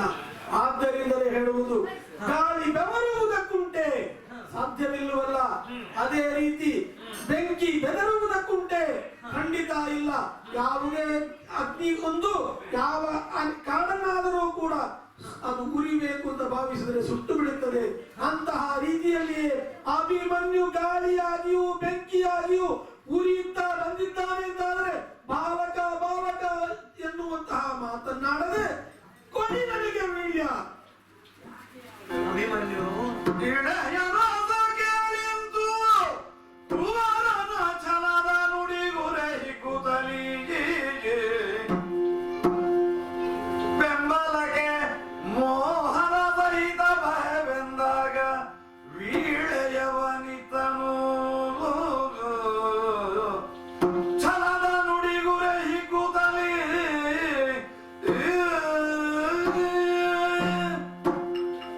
ಅಭಿಮನ್ಯು ನೋಡಪ್ಪ, ಸಂದರ್ಭದ ಅನಿವಾರ್ಯತೆಯನ್ನು ಯೋಚಿಸಿಕೊಂಡು ನಿನ್ನ ಮಾತಿಗೆ ನಾನು ಸಹಕರಿಸ್ತಾ ಇದ್ದೇನೆ. ಮಗು, ಏನು ಮಾಡೋಣ ಹೇಳು? ಅನಿವಾರ್ಯವಾಗಿ ಹೋಯಿತು. ಚಕ್ರವ್ಯೂಹವನ್ನು ಭೇದಿಸ್ತೇನೆ ಎಂಬುದಾಗಿ ಹೊರಟು ನಿಂತಿದ್ದಿ. ಮನಸ್ಸಲ್ಲಿ ಒಲ್ಲದಿದ್ರು ಕೂಡ ಕಳಿಸ್ತಾ ಇದ್ದೇನೆ. ಮಗನೇ, ಕೊನೆಯದಾಗಿ ಇನ್ನೊಮ್ಮೆ ಹೇಳುತ್ತಾ ಇದ್ದೇನೆ, ಮಗನೇ, ಯುದ್ಧದಲ್ಲಿ ನಿನ್ನ ಗುರಿ ಸದಾ ಯಶಸ್ಸಿನ ಕಡೆ ನೋಡುತ್ತಾ ಇರಲಿ ಎಂಬುದಾಗಿ ಆಶೀರ್ವದಿಸಿ ರಣವೀಳ್ಯವನ್ನು ಕೊಟ್ಟಿದ್ದೇನೆ. ಸಂತೋಷದಿಂದಲೇ ನೀವು ರಣವೀಳ್ಯವನ್ನು ಕೊಟ್ಟಿದ್ದೀರಿ. ಅಷ್ಟೇ ಅಲ್ಲ, ಬೇಕಾದಂತಹ ಸೈನ್ಯವನ್ನು ಶಸ್ತ್ರಾಸ್ತ್ರವನ್ನು ಒದಗಿಸಿಕೊಟ್ಟಿದ್ದೀರಿ. ಎಡಗೈಯಲ್ಲೇ ಬಿಲ್ಲು ಬಾಣಗಳು, ಬಲಗೈಯಲ್ಲಿ ಖಾರಿಯನ್ನು ಹಿಡಿದು ಯುದ್ಧ ರಂಗಕ್ಕೆ ಹೊರಡುವ ಕಾಲಕ್ಕೆ ಸ್ವತಃ ನೀವೇ ನನ್ನ ಬೆಂಗಡೆಗೆ ಬಂದು ನಿಂತಿದ್ದೀರಿ ಅಂತಾದರೆ ಇದಕ್ಕಿಂತ ಮಿಗಿಲಾದಂತಹ ಧೈರ್ಯ ಇನ್ನೇನು ಬೇಕು ನನಗೆ? ದೊಡ್ಡಪ್ಪನಾದಂತಹ ಭೀಮಸೇನನು, ಇನ್ನು ಉಳಿದವರು ಎಲ್ಲರೂ ಈ ಕಾಲದಲ್ಲಿ ಅಭಿಮನ್ಯು ಮಾಡಬಹುದಾದಂತಹ ಸಾಧನೆ ಏನು, ಅವನಿಗೆ ಆಸರೆಯಾಗಿ ನಿಲ್ಲಬೇಕಾದಂತಹ ನಮ್ಮ ಜವಾಬ್ದಾರಿ ಏನು ಎನ್ನುವುದನ್ನು ಅರ್ಥ ಮಾಡಿಕೊಂಡವರೇ ಇದ್ದಾರೆ ಅಂತಾದರೆ ದೊಡ್ಡಪ್ಪ, ಇದೋ ಮತ್ತೊಮ್ಮೆ ನಿಮ್ಮ ಚರಣಕ್ಕೆ ವಂದಿಸಿಕೊಂಡಿದ್ದೇನೆ. ಹೊರಟದ್ದೇನು ನಿಜ, ಆದರೆ ಕೇವಲ ದೊಡ್ಡಪ್ಪನ ಆಶೀರ್ವಾದ ಮಾತ್ರ ಸಾಲದಲ್ವೇ? ಹೆತ್ತಪ್ಪೆಯ ಆಶೀರ್ವಾದವನ್ನು ಜನನಿಗರು ಅದೇ ಬೋಧನಾದರೆ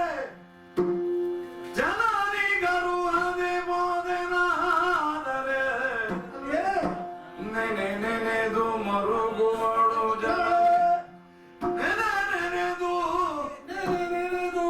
ಮರುಗುವಳು ಜನನಿ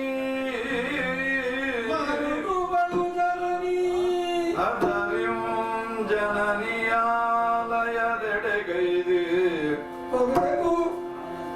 ವಿನಯದಿವರು ಸಕಲವನು ನಡೆವೆ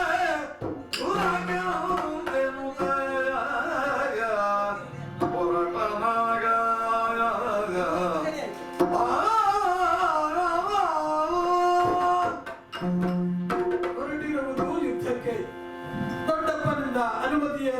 ಪಡೆದದ್ದು ಹೌದು. ಕೇವಲ ದೊಡ್ಡಪ್ಪನೊಬ್ಬನ ಅನುಮತಿಯಲ್ಲ, ತಂದೆ ತಾಯಿಯರ ಆಶೀರ್ವಾದವು ನನ್ನ ಪಾಲಿಗೆ ಅಷ್ಟೇ ಪ್ರಾಧಾನ್ಯ. ಪಂಚಪಾಂಡವರಲ್ಲಿ ಹಿರಿಯರಾದಂತಹ ಧರ್ಮರಾಯನಿಂದ ಆಶೀರ್ವಾದವನ್ನು ಪಡೆದಿದ್ದೇನೆ ಎಂದಾದರೆ ಅದು 5 ಪಾಂಡವರಿಂದಲೂ ನಾನು ಏಕಕಾಲಕ್ಕೆ ಪಡೆಯುವಂತಹ ಆಶೀರ್ವಾದ ಎನ್ನುವುದರಲ್ಲಿ ತರ್ಕವಿಲ್ಲ. ಆದ್ದರಿಂದಲೇ ಈ ಕಾಲಕ್ಕೆ ನನ್ನ ಅಪ್ಪಾಜಿಯವರು ಇಲ್ಲಿ ಇಲ್ಲ ಎನ್ನುವುದು ನನಗೊಂದು ತೊಡಕಲ್ಲ. ಅವರ ಅನುಮತಿ ನನ್ನ ಪಾಲಿಗೆ ಇದೆ ಎನ್ನುವುದೇ ನನ್ನ ಸಂಕಲ್ಪ. ಆದರೆ ಕೇವಲ ತಂದೆಯವರಿಲ್ಲ ಎಂದ ಮಾತ್ರಕ್ಕೆ ನಾನು ನೇರವಾಗಿ ಹೋಗುವುದಲ್ಲ. ಯಾಕಲ್ಲ ಅಂತ ಕೇಳಿದರೆ, ಇದ್ದಾರಲ್ಲ ನನ್ನ ತಾಯಿ, ಹೆತ್ತಬ್ಬೆಯರಿಂದ ಅನುಮತಿಯನ್ನು ಪಡೆಯದೆ ನಾನು ಹೊರಟೆ ಅಂತಾದರೆ ನಾಳೆಯ ದಿನ ಯುದ್ಧ ರಂಗದಲ್ಲಿ ಉಂಟಾಗಬಹುದಾದಂತಹ ಫಲಿತಾಂಶ ಏನು ಎನ್ನುವುದು ನಾವು ನಿರೀಕ್ಷಿಸುವಂತದ್ದಲ್ಲ. ಆದ್ದರಿಂದ ತಾಯಿಯ ಅನುಮತಿಯನ್ನು ಪಡೆದು ಅವಳಿಂದ ಹರಕೆಯನ್ನು ಹಾರೈಕೆಯನ್ನು ಗಳಿಸಿಕೊಂಡೇ ನಾನು ಮುಂದುವರಿಯಬೇಕಾದುದು ಅನಿವಾರ್ಯವೇ ಹೌದು. ಆ ಮೂಲಕ ಅವಳಿಗೆ ಉಂಟಾಗಬಹುದಾದಂತಹ ದುಃಖವನ್ನು ದೂರೈಸಿ ಹೇಗೆ ನನ್ನ ಮಗ ನಾಳಿನ ದಿನಕ್ಕೆ ಈ ವಂಶದಲ್ಲಿ ಹೇಗೆ ಗಟ್ಟಿಯಾಗಿದ್ದಾನೆ ಎನ್ನುವುದನ್ನು ತೋರ್ಪಡಿಸುವುದಕ್ಕೆ ಒಂದು ಅವಕಾಶ ಸಿಕ್ಕಿದೆ. ಅದಕ್ಕೆ ಅವನು ಪ್ರಬಲನಾಗಿದ್ದಾನೆ, ಪ್ರಾಪ್ತನಾಗಿದ್ದಾನೆ ಎನ್ನುವುದು ನನ್ನ ತಾಯಿಗೂ ಅರ್ಥವಾಗಬೇಕು. ಆದ್ದರಿಂದ ನಡೆಯುತ್ತೇನೆ, ತಾಯಿಯ ಕಡೆಗೆ ನಡೆಯುತ್ತೇನೆ.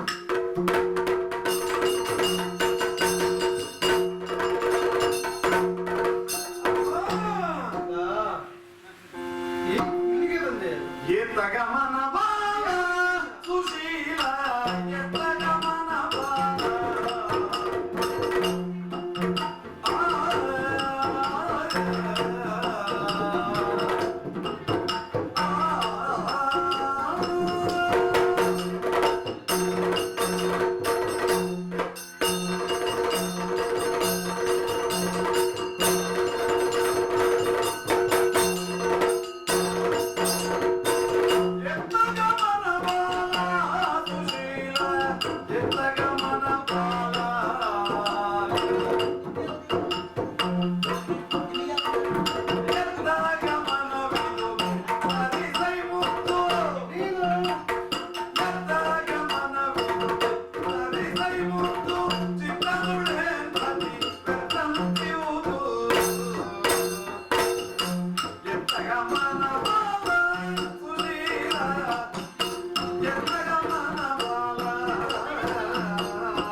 ನಿನ್ನನ್ನು ಕಾಣುವುದೇ ನನಗೆ ಮಾನಸ.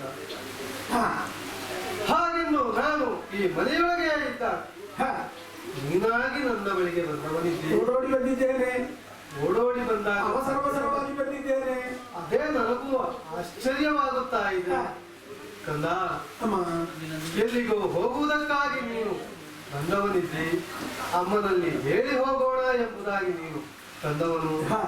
ಹಾಗೆಂದು ನಿನ್ನ ಮುಖಚರ್ಯವನ್ನು ನೋಡಿದರೆ ಏನು ಗಂಭೀರವಾದಂತಹ ವಿಚಾರವನ್ನೇ ಮನದಲ್ಲಿಟ್ಟುಕೊಂಡಂತೆ ಕಾಣುತ್ತಾ ಇದೆ. ಇಷ್ಟು ಮಾತ್ರವಲ್ಲ, ಮತ್ತೆ ನಿನ್ನ ತೋಳನ್ನು ನೋಡಿದಾಗ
ಬಿಗಿ ತಪ್ಪಿದಾಗ ಅದೇನು ಆ ಬಿಗಿತದಲ್ಲಿ ನನ್ನ ಕೈ ಮತ್ತಷ್ಟು ಹಿಡಿತವನ್ನು ದೂರ ಮಾಡುತ್ತಾ ಇದೆಯಲ್ಲ. ಆ ಮೃದುತನವು ನಿನ್ನ ಶರೀರದಲ್ಲಿ ಕಾಣುತ್ತಾ ಇಲ್ಲ. ಅದ್ಯಾಕೋ ಕವಚವನ್ನು ಬಿಗಿದಿದ್ದಿ. ಹಾಗೆಂದು ತೋಳನ್ನು ನೋಡಿದಾಗ ದಿವ್ಯೆಲ್ಲ ಆಯುಧಗಳನ್ನು ಕಂದ ಅಮ್ಮ ಆಯುಧಧಾರಿಯಾಗಿ ಹೋಗಬೇಕಾದವು ನೀನಲ್ಲ. ಇನ್ನು ಎಳೆಯವನು ಹದಿಹರೆಯದವನು ಮಕ್ಕಳೊಡನೆ ಆಟವಾಡುವುದಕ್ಕೆ ಹೋಗುವುದಕ್ಕೆ ಈ ಆಯುಧಗಳು ಯಾಕೆ ಕಂದ? ಹೇಳು ಹೇಳು. ಅಮ್ಮ ಲಾಲಿಸಬೇಕು. ಲಾಲಿ ಮೊದಲ ತಾಯೇ ಎನ್ನ ವಿನ್ನಪವನ್ನು ಕೇಳು.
ಆಶ್ಚರ್ಯವಾಯ್ತೇನಮ್ಮ?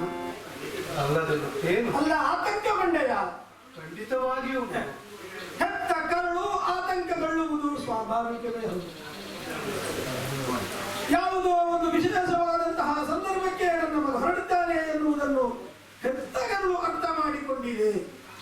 ಕೌರವ ಪಾಂಡವರೊಳಗೆ ಯುದ್ಧವು ನಡೆಯುತ್ತಾ ಹಲವು ದಿನಗಳಾಯಿತು. ಅದರಲ್ಲಿ ಮಕ್ಕಳಿಗೆ ಏನು ಕೆಲಸ? ಮಕ್ಕಳು ಅಂತ ಹೇಳುವಾಗ ಮಗು ಏನು ಅನ್ನೋದಮ್ಮ. ಆದರೂ ಹರಿಹರೆ ದಾಟಲಿಲ್ಲ ಕಂದ ನೀನು. ಕೈಯಲ್ಲಿರುವಂತಹ ಆಯುಧಗಳು, ನಾನು ತೊಟ್ಟಿರುವಂತಹ ಪೋಷಾಕು, ಬಂದಿರುವಂತಹ ರಥ, ಇದನ್ನೆಲ್ಲ ಕಂಡಾಗ ನೀನು ಅರ್ಥ ಮಾಡಿಕೊಂಡೆ ಯಾವುದೋ ಒಂದು ದುರಂತ ಮುಂದೆ ಇದೆ. ಕೌರವ ಸೇನೆಯಲ್ಲಿ ಈ ಕಾಲಕ್ಕೆ ಎದುರಿಸುವವರು ಯಾರು ಎನ್ನುವಂತಹ ಪ್ರಶ್ನೆ ಬಂದಾಗ ಎದೆಯೊಡ್ಡಿ ಎದ್ದು ನಿಂತವರು ಅಭಿಮನ್ಯು. ನಿನ್ನ ಮಗ ಏನು ಹೇಳಿದೆ? ಅಭಿಮಾನ ಪಡಬೇಕು ನೀನು. ಅಪ್ಪನ ಹಗಲತ್ತರಕ್ಕೆ ಬೆಳೆದು ನಿಂತಹ ಮಗ ಅಪ್ಪನ ಅದೇ ದಾರಿಯಲ್ಲಿ ವಿಕ್ರಮವನ್ನು ಬೆಳೆಯುವುದಕ್ಕೆ ಸಿದ್ಧನಾಗಿದ್ದಾನೆ. ಹೇಳಿದೆ ನಮ್ಮ ವಿಚಾರ. ದ್ರೋಣಾಚಾರ್ಯರು ಬಗೆದಂತಹ ಚಕ್ರವ್ಯೂಹ, ದ್ರೋಣಾಚಾರ್ಯರು ಚಕ್ರವ್ಯೂಹವನ್ನು ಬಗೆದರು. ಅದನ್ನು ಮುರಿಯುವುದಕ್ಕೆ ಯಾರು ಸಮರ್ಥರು ಎನ್ನುವ ಹಾಗೆ ದೊಡ್ಡಪ್ಪ ಚಿಂತಿಸುವ ಕಾಲಕ್ಕೆ ಮಧ್ಯ ಪ್ರವೇಶಿಸಿದವರು ನಾನು. ನೀನು ಹ, ಯಾಕೆ ಕಂದ? ದೊಡ್ಡಪ್ಪನ ಚಿಂತೆಯನ್ನು ದೂರ ಮಾಡುವುದು ನನ್ನ ಅನಿವಾರ್ಯವಾಗಿತ್ತು. ಅದು ದೊಡ್ಡವರ ವಿಚಾರ. ಹ, ಮಕ್ಕಳಿಗೆ ಏನಲ್ಲಿ ಚಕ್ರವ್ಯೂಹವನ್ನು ಭೇದಿಸುವುದಕ್ಕೆ ಈ ಕಾಲದಲ್ಲಿ ಪಾರ್ಥ ಮಹಾಶಯರನ್ನು ಬಿಟ್ಟರೆ ಇನ್ನೊಬ್ಬರಿಲ್ಲ. ಪಾರ್ಥರ ಇಲ್ಲಿ ಯುದ್ಧರಂಗಕ್ಕೆ ಆಗಮಿಸುವಂತಹ ಸಮಯವೂ ಇದಲ್ಲ. ಬೇರೆ ರೀತಿಯ ಯುದ್ಧಕ್ಕೆ ನಿಯೋಜನೆಗೊಂಡಿದ್ದಾರೆ ಅಂತಾದರೆ ಕಾಲ ವಿಳಂಬವಾಗುತ್ತದೆ, ಸೋಲು ನಮ್ಮ ಪಾಲಿಗಾಗುತ್ತದೆ. ಆ ಸೋಲನ್ನು ಸಹಿಸುವಂತಹ ಶಕ್ತಿ ಪಾಂಡವರಿಗಿಲ್ಲ ಅಂತ ತಿಳಿದಾಗ ಪಾಂಡವ ಕುಲದಲ್ಲಿ ಜನಿಸಿದಂತಹ ವೀರ ನಾನಿರುತ್ತ ಚಕ್ರವ್ಯೂಹವನ್ನು ಭೇದಿಸುವಂತಹ ವಿದ್ಯೆಯನ್ನು ತಿಳಿದವರಿರುತ್ತ ಸುಮ್ಮನಿರುವುದಕ್ಕಾಗದೆ ಅಮ್ಮ ಅದಕ್ಕೆ ಹೊರಟಿದ್ದೇನೆ ಯುದ್ಧರಂಗಕ್ಕೆ.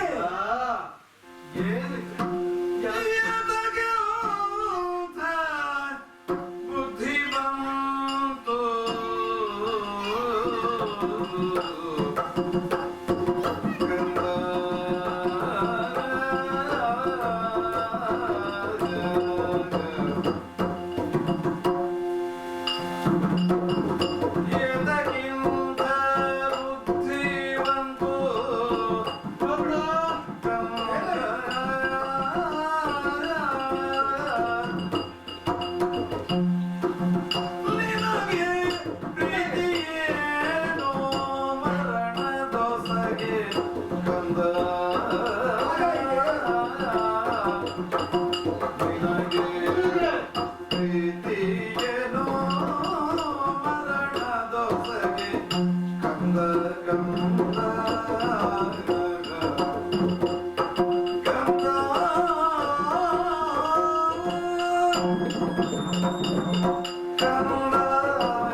ಎಂತಹ ಕಠೋರವಾದಂತಹ ನುಡಿಗಳನ್ನು ನೀನು ಆಡಿಬಿಟ್ಟಿದ್ದು. ಹಾಗಾಯಿತೆ ನಮ್ದು. ಕಂದ, ದೊಡ್ಡಪ್ಪರು ಆಲೋಚಿಸುತ್ತಿರುವಂತಹ ಸಂದರ್ಭದಲ್ಲಿ ನಾನೇ ಇಂದಿನ ಯುದ್ಧಕ್ಕೆ ಮುಂದಾಳತ್ವವನ್ನು ವಹಿಸಿಕೊಂಡು ಹೋಗುತ್ತೇನೆ ಎಂಬುದಾಗಿ ಅಪ್ಪಣೆಯನ್ನು ಪಡೆದು ನನ್ನ ಬಳಿಗೆ ಬಂದು ಆಶೀರ್ವದಿಸಿ ಆರೈಕೆಯನ್ನು ಹೊಂದುವುದಕ್ಕೆ ಬಂದವರಮ್ಮ. ಯಾತಕ್ಕೆ ನಿನಗೆ ಇಂತಹ ಬುದ್ಧಿ ಬಂತು? ಯಾಕೆ? ಇನ್ನು ಮಕ್ಕಳಾಟಿಗೆ ಬಿಡದಂತಹ ನೀನು ಯುದ್ಧರಂಗಕ್ಕೆ ಹೋಗುತ್ತೇನೆ ಎಂಬುದಾಗಿ ಹೇಳುತ್ತಾ ಇದೆಯಲ್ಲ. ಮಾತ್ರವಲ್ಲ, ಕೌರವ ಪಾಂಡವರೊಡನೆ ನಡೆಯುತ್ತಿರುವಂತಹ ಯುದ್ಧದಲ್ಲಿ ಪಾಂಡವರಲ್ಲಿ ಸಾಮಾನ್ಯರೇನು ಇದ್ದಾರೋ ಅದೆಷ್ಟೋ ಮಂದಿ ಬಲಿಷ್ಠರು. ಅವರಲ್ಲಿ ಗುರುಗಳಾದಂತಹ ದ್ರೋಣಾಚಾರ್ಯರು ಬಗೆದ ಚಕ್ರವ್ಯೂಹವನ್ನು ನೀನು ಹೋಗುತ್ತೇನೆ ಎಂಬುದಾಗಿ ಹೇಳ್ತಾ ಇದೆಯಲ್ಲ ಕಂದ. ಅಲ್ಲಿ ಕರ್ಣಾದಿ ಮಹಾರಥರು ಅಭಿರಥರು ಎಲ್ಲರೂ ಇರುವಂತಹ ಅಲ್ಲಿ ಈ ಎಳೆಯ ಮಗುವನ್ನು ಹೇಗೆ ಬಿಡಲಿ ಕಂದ? ಬಿಡುವುದಿಲ್ಲ. ಸಾಮರ್ಥ್ಯದ ಬಗ್ಗೆ ಭಯವೇನಿಲ್ಲ.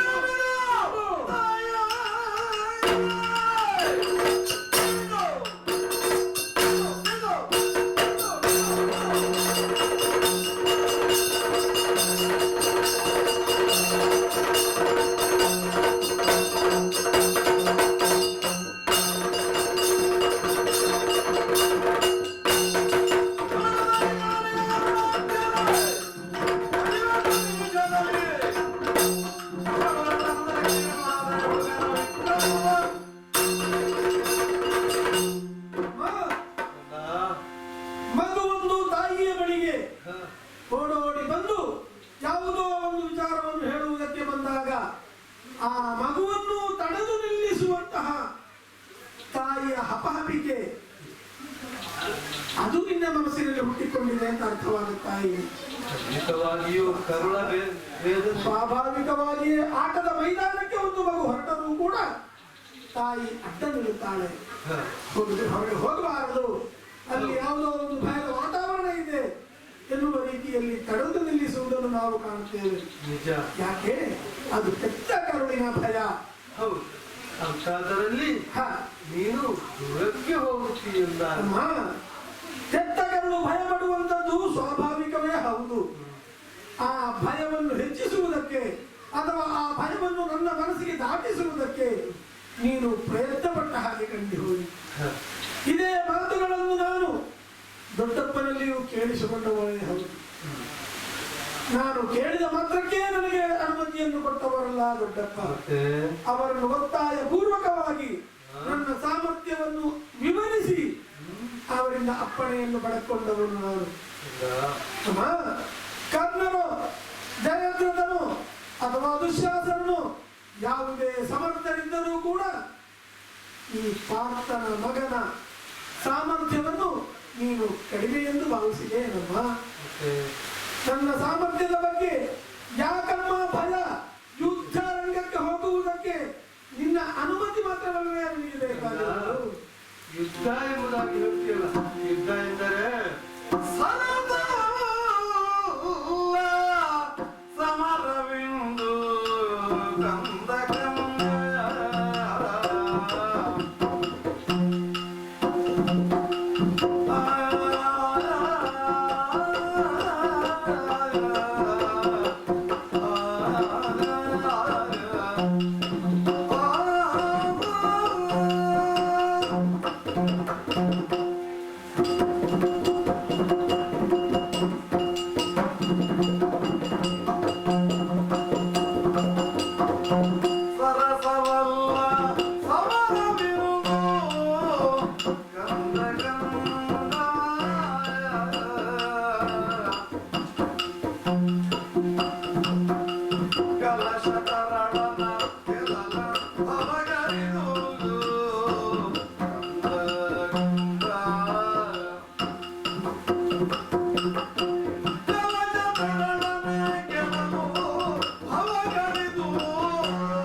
ನಿನ್ನ ಛಲ ಹಠದ ನುಡಿ ಯುದ್ಧಕ್ಕೆ ಹೋಗುತ್ತೇನೆ ಎಂಬುದಾಗಿಯೇ ನೀನು ಹೇಳುತ್ತಾ ಇದೆಯಲ್ಲ.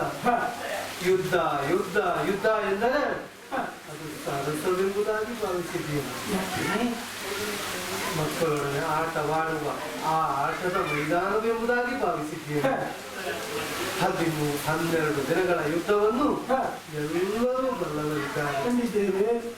ಅದರಲ್ಲಿ ನಮ್ಮ ಶಾಸ್ತ್ರರಾದಂತಹ ಭೀಷ್ಮಾಚಾರ್ಯರು ಹೊರಗಿದ್ದು ನಿನ್ನರೇ ಅಂತಹ ಆ ಧೀರರು, ಶೂರರು, ವೀರರು, ಪರಾಕ್ರಮಗಳು ಎಲ್ಲರೂ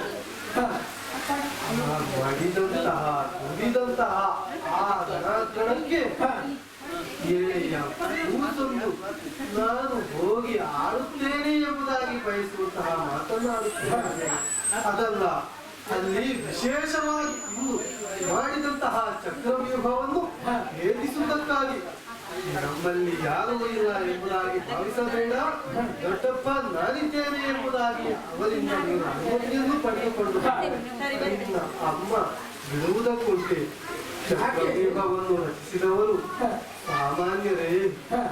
ಅವರು ಈ ಉಭಯ ಕುಲ ಗುರುಗಳಾದಂತಹ ದ್ರೋಣಾಚಾರ್ಯರು ಮಾತ್ರವಲ್ಲ, ಅವರ ಮಗನಾದಂತಹ ಅಶ್ವತ್ಥಾಮನು ಸಾಮಾನ್ಯರೇ. ನೀನು ಒಂದು ವೇಳೆ ಆ ಚಕ್ರವ್ಯೂಹವನ್ನು ಪ್ರವೇಶ ಮಾಡಿದೆ ಎಂದಾದರೆ ಸುಮ್ಮನಿರುತ್ತಾರೆ ಕಂದ, ಸುಮ್ಮನಿರುತ್ತಾರೆ. ನಾನು ಹುಟ್ಟಿದ ವಂಶ ಯಾವುದು ತಿಳಿದೆಯಾ?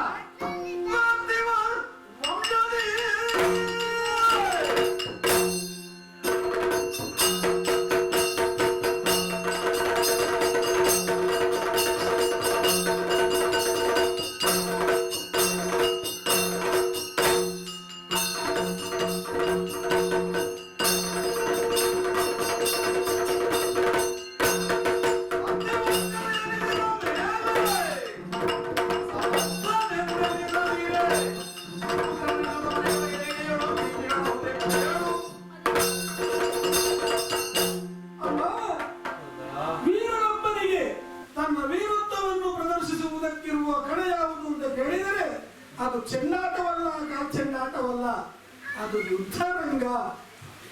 ಅಭಿಮನ್ಯು ಬೆಳೆದಿದ್ದಾನೆ, ಬೆಳೆದು ಯುದ್ಧಕ್ಕೆ ಸಮರ್ಥನಾಗಿದ್ದಾನೆ ಅಂತಾದರೆ ಆತನಿಗೆ ಅದನ್ನು ತೋರ್ಪಡಿಸಬೇಕಾದಂತಹ ಒಂದು ವೇದಿಕೆಯನ್ನು ಈ ಕಾಲಕ್ಕೆ ಸಿದ್ಧಪಡಿಸಿದ್ದೇನೆ ಎನ್ನುವಂತಹ ಧೈರ್ಯದಲ್ಲಿರುವವರು ನಾನು. ಯಾಕೆ ಬಲ್ಲೆಯ ಅಮ್ಮ, ಯುದ್ಧ ರಂಗದಲ್ಲಿ ನನ್ನ ಸಾಮರ್ಥ್ಯವನ್ನು ನಾನು ತೋರಿಸದೆ ಹೋದರೆ ನಾನು ಹುಟ್ಟಿದ ಕುಲಕ್ಕೆ ಮಾಡುವಂತಹ ಅವಮಾನವಾಗಿ ಹೋಯಿತು.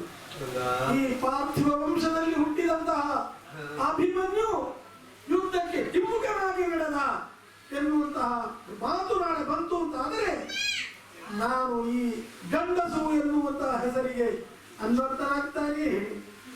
ಅಡಿಗೆ ಮನೆಯಲ್ಲಿ ಕುಳಿತುಕೊಳ್ಳಬೇಕಾದಂತಹ ಪರಿಸ್ಥಿತಿ ಅಭಿಮನ್ಯುವಿಗೆ ಬರಲಾರದೆ, ಅಭಿಮನ್ಯುವಿನ ಅಮ್ಮ ಅಂತ ಹೇಳಿಕೊಳ್ಳುವುದಕ್ಕೆ ನಿನಗೆ ನಾಚಿಕೆಯಾಗದೆ ಪಾರ್ಥನ ಪುತ್ರ ಎನ್ನುವಂತಹ ಹೆಸರಿಗೆ ನಾನು ಅರ್ಹನಾಗಿದ್ದೇನೆ. ಇದನ್ನೆಲ್ಲ ಪರಾಮರಿಸಿದರೆ ನೀನು ಅರ್ಥ ಮಾಡಬೇಕು.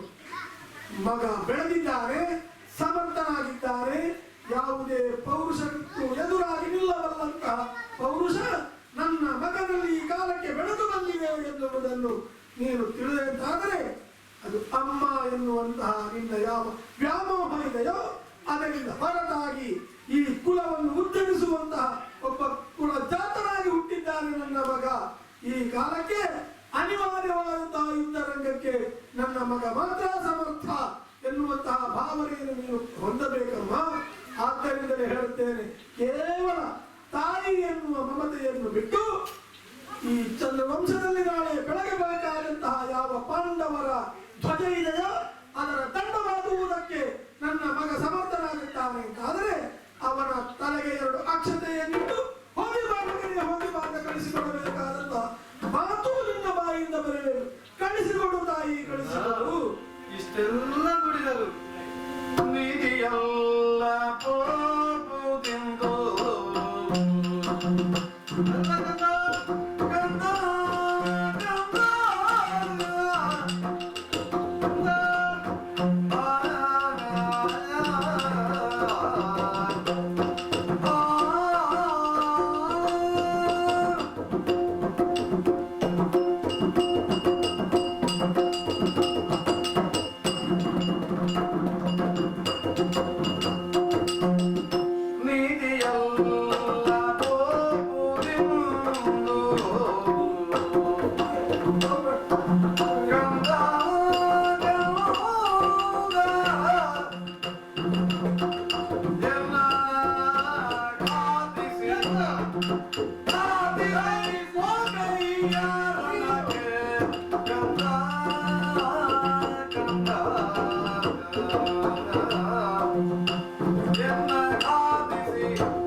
ಎಷ್ಟು ನುಡಿದರೂ ನಿನ್ನ ಮಾತಿನಲ್ಲಿ ಇನ್ನೊಂದು ಮಾತು ಬರುವುದೇ ಇಲ್ಲವಲ್ಲ. ನೀನು ಯಾವ ಕಾರಣಕ್ಕೂ ರಂಗಕ್ಕೆ ಹೋಗುವುದು ನೀತಿಯಲ್ಲ ಕಂದ, ನೀತಿಯಲ್ಲ. ಎಷ್ಟು ಹೇಳಿದರು ಕೇಳುವುದಿಲ್ಲ. ಪಾರ್ಥನ ಮಗನಿದ್ದೇನೆ, ಕುರುಕುಲಾಗ್ರಣಿಯೇ ಮುಂದಾಗಲಿ, ಅದಲ್ಲ ಆ ಪರಮೇಶ್ವರನೇ ಮುಂದಾದನು. ಎದುರುವ ನಾನಲ್ಲ, ಕಾರಣ ಪಾರ್ಥನ ಮಗನಿದ್ದೇನೆ, ನಿನ್ನ ಮಗನಿದ್ದೇನೆ. ನನ್ನ ಕಲ್ಲನ್ನು ಮತ್ತೊಮ್ಮೆ ಎಚ್ಚರಿಸುತ್ತಾ ಇದ್ದಿ ಎಂದಾದರೆ ನೀನು ಬಲಿಷ್ಠನಿದ್ದಿ ಎಂಬುದಾಗಿ ಹೇಳುತ್ತಾ ಇದ್ದರು. ನೀನು ಬಲಿಷ್ಠನಲ್ಲ ಎಂಬುದಾಗಿ ನಿನ್ನ ಮನಸ್ಸನ್ನು ಕುಗ್ಗಿಸುವುದಲ್ಲ ಕಂದ. ಎತ್ತ ಕರಳು, ನೀನು ಇನ್ನೂ ಸಣ್ಣವನಿದ್ದಿ, ಇನ್ನು ಬೆಳೆಯಬೇಕಾದವನಿದ್ದಿ, ಇನ್ನು ಬೆಳಗಬೇಕಾದವನಿದ್ದಿ. ಈ ಭರತ ಖಂಡದಲ್ಲಿ ನೀನು ಬೆಳೆಯಬೇಕ ಅದೆಷ್ಟೋ ಎತ್ತರದ ಸ್ಥಾನಮಾನಗಳಿವೆ ಕಂದ. ಯಾವುದಕ್ಕೂ ನೀನು ಒಪ್ಪುವುದಿಲ್ಲ ಎಂದಾದರೆ ಒಂದು ಮಾತನ್ನು ಹೇಳುತ್ತಾ ಇದ್ದೀವಿ. ಇದು ನಿನ್ನ ಕೈಯಲ್ಲಿದೆಯಲ್ಲ ಖಡ್ಗ, ನನ್ನ ಶಿರವನ್ನರಿದು ಏನು ಮಾತು ಹೀಗೂ ತಡೆವೆಯಾ?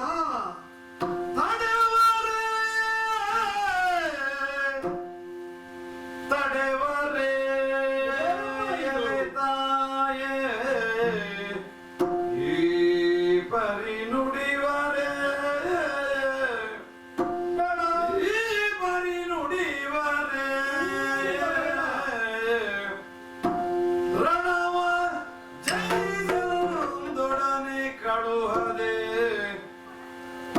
ಮರುಗುವರೆ ನೀನೆಂದನಭಿಮನ್ಯು ತಡೆವರೆ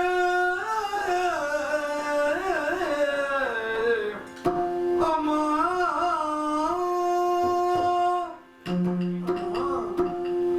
ಏನು ಮಾತುಗಳನ್ನು ಆಡಿಬಿಟ್ಟೆ ಅಮ್ಮ, ಏನು ಮಾತುಗಳನ್ನು ಆಡಿಬಿಟ್ಟೆ. ರಣರಂಗಕ್ಕೆ ಯುದ್ಧರಂಗಕ್ಕೆ ಹೋಗಿ ಯುದ್ಧೋತ್ಸಾಹದಲ್ಲಿ ಆ ವೈರಿಗಳನ್ನ ಕಡಿಯುವುದಕ್ಕೆ ಸಿದ್ಧಪಡಿಸಿಟ್ಟಂತಹ ಕಠಾರಿಯನ್ನ ನಿನ್ನ ತಲೆಯನ್ನು ಕೊಯ್ದು ಮುಂದಡಿ ಇಡು ಎನ್ನುವಂತಹ ಮಾತನ್ನಾಡುತ್ತಿದೆ. ನಿನ್ನ ಬಾಯಿಂದ ಬರುತ್ತಿರುವಂತಹ ಮಾತೇನಪ್ಪ? ಸುಭದ್ರೆ ಏನು, ಅವಳ ಧೈರ್ಯದ ಏನು, ಅವಳ ಧೈರ್ಯ ಏನು ಎನ್ನುವುದನ್ನು ಈ ಹಿಂದೆಯೂ ನಾವು ಅರ್ಥ ಮಾಡಿಕೊಂಡವರೇ. ಯಾಕೆ ನಮ್ಮ ದೇವರು ನಿನ್ನಣ್ಣನಾದಂತಹ ಕೃಷ್ಣ ಪರಮಾತ್ಮ ಅರ್ಜುನನೊಡನೆ ಯುದ್ಧ ಮಾಡುವಂತಹ ಸಂದರ್ಭ ಒದಗಿ ಬಂದಾಗ ಸಂಧಾನಕ್ಕಾಗಿ ನಿನ್ನನ್ನು ಕಳಿಸಿಕೊಟ್ಟವನಿದ್ದ. ಏನು ಮಾಡಿದೆ ನೀನು? ಸಂಧಾನಕ್ಕೆ ತೆರಳಿದಂತಹ ನೀನು ಅರ್ಜುನನ ಮಾತುಗಳನ್ನು ಕೇಳಿ ಪಾರ್ಥ ಹೇಳುವುದು ನ್ಯಾಯವೇ ಇದೆ, ಹಂಚುವುದಿಲ್ಲ, ನಾನು ಕೃಷ್ಣನೊಡನೆ ಹೋರಾಡಿದರೆ ನನ್ನ ಗಂಡ ಗತಪ್ರಾಣನಾದರೂ ಕೂಡ, ಮಾಂಗಲ್ಯವನ್ನು ಕಳೆದುಕೊಂಡರೂ ಕೂಡ ಚಿಂತಿಲ್ಲ, ನನ್ನವರಿಗೆ ದೋಷ ಬರುವಂತಹ, ಅವರ ಕ್ಷಾತ್ರಕ್ಕೆ ಅಡ್ಡಿಯಾಗುವಂತಹ ವಿಚಾರಕ್ಕೆ ನಾನು ಸಲ್ಲುವುದಿಲ್ಲ ಅಂತ ಮರಳಿ ಬಂದವರು ನೀನು. ಅಂತಹ ಧೈರ್ಯವನ್ನು, ಸಾಮರ್ಥ್ಯವನ್ನು, ಮಾಂಗಲ್ಯವನ್ನೇ ಪಣವಾಗಿಟ್ಟು ತೋರಿಸಿದ ನೀನು ಈ ಕಾಲಕ್ಕೆ ಪುತ್ರ ವ್ಯಾಮೋಹವನ್ನು ತೋರಿಸಿ ತಡೆದು ನಿಲ್ಲಿಸುತ್ತೀಯೇನಮ್ಮ? ಇದೇನಮ್ಮ ನಿನ್ನ ಸುಳಿಯುತ್ತಿರುವುದು? ಕಂಬನಿ ಸುರಿಸುತ್ತೀಯೇ? ಸುರಿವ ಕಂಬನಿಯನ್ನು ಸರಗಿಂಬಳಸಿ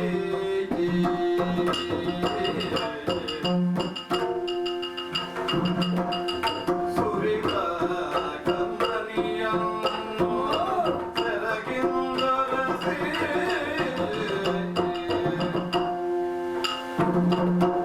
ಜನನಿಯ ಅದರ ಜವನು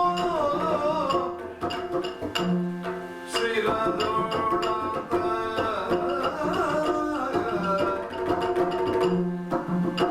ಜನನಿಯ ಪಾದರ ಜವನು ಶಿರದೊಡಂತ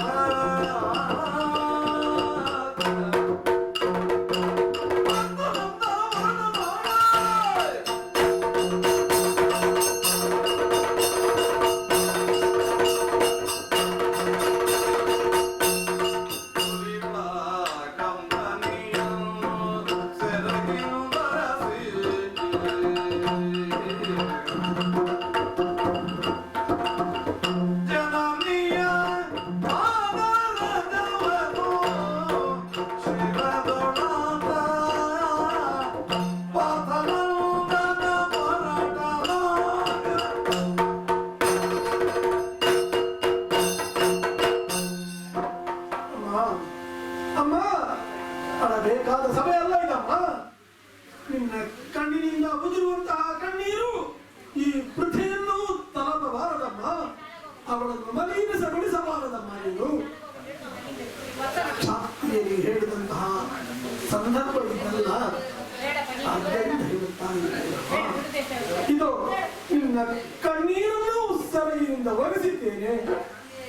ಈ ಮಗನನ್ನು ನೀನು ಸಂತೋಷದಿಂದ ಬೀಳ್ಕೊಡಬೇಕಾದಂತಹ ಸಂದರ್ಭ. ಮಗನೇ ಹೋಗಿ ಬರಂತ ನೀನು ಹಾರೈಸಿದರೆ ಅದುವೇ ನನ್ನ ಪಾಲಿಗೆ ವರವಾಗಿ ಪರಿಣಮಿಸುತ್ತದೆ.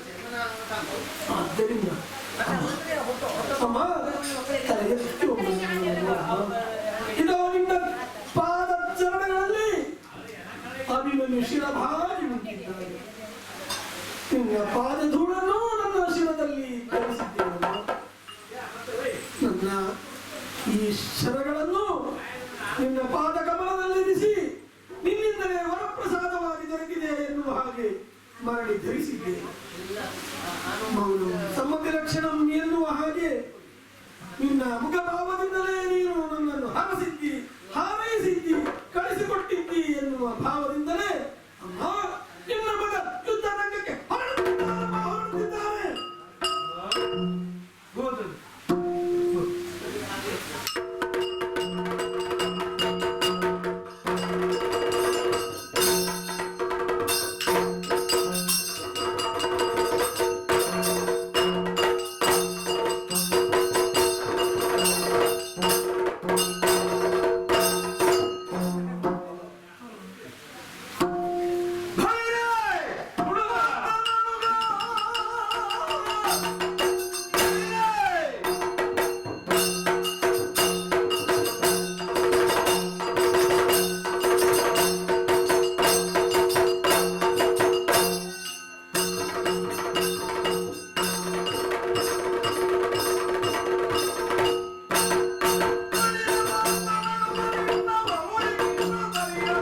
ನೀ ಚಿತ್ರಗೊಳಿಸಿದೆಯಲ್ಲ, ಹಾ. ಮೆಚ್ಚಿದ್ದೇನೆ. ಇದೆಯಲ್ಲ? ಅಭಿಮನ್ಯು ಕುಮಾರ, ಹಾ. ನಿನ್ನಂತ ಹುಡುಗ ಹಾ. ಕುಲಕ್ಕೆ ಒಬ್ಬ ಇದ್ರೆ ಸಾಕು. ಆದರೆ ಏನಾಯ್ತು? ಇದು ಬದ್ಧತೆಗೆ ನನ್ನದು ನಿನ್ನ ಬಗ್ಗೆ. ಚಕ್ರವ್ಯೂಹದ ಕೋಟೆ. ಹಾ. ಈ ಕೋಟೆಯನ್ನು ರಚಿಸಿದವರು ಯಾರು? ಯಾರು? ದ್ರೋಣಾಚಾರ್ಯರು. ಹಾ. ನಿನ್ನ ಎದುರೇ ಮಾತನಾಡುವುದು ಯಾರು? ಹಾ. ನಿನ್ನ ದೊಡ್ಡಪ್ಪ ಅಂತ ನೆನಪುಂಟ ನಿನಗೆ? ಬಿಡು. ನನ್ನ ಎದುರು ಯುದ್ಧಕ್ಕೆ ಬಂದೇ ಅಲ್ಲ, ನಿನಗೆ ಯುದ್ಧ ಎಸಗುವುದಕ್ಕೆ ಸಾಧ್ಯವೇನೋ? ಸಾಮರ್ಥ್ಯ ಉಂಟು ಎನ್ನುವ ಕಾರಣದಿಂದ ನಡುವೆ ಬಂದಿದ್ದೀನಿ.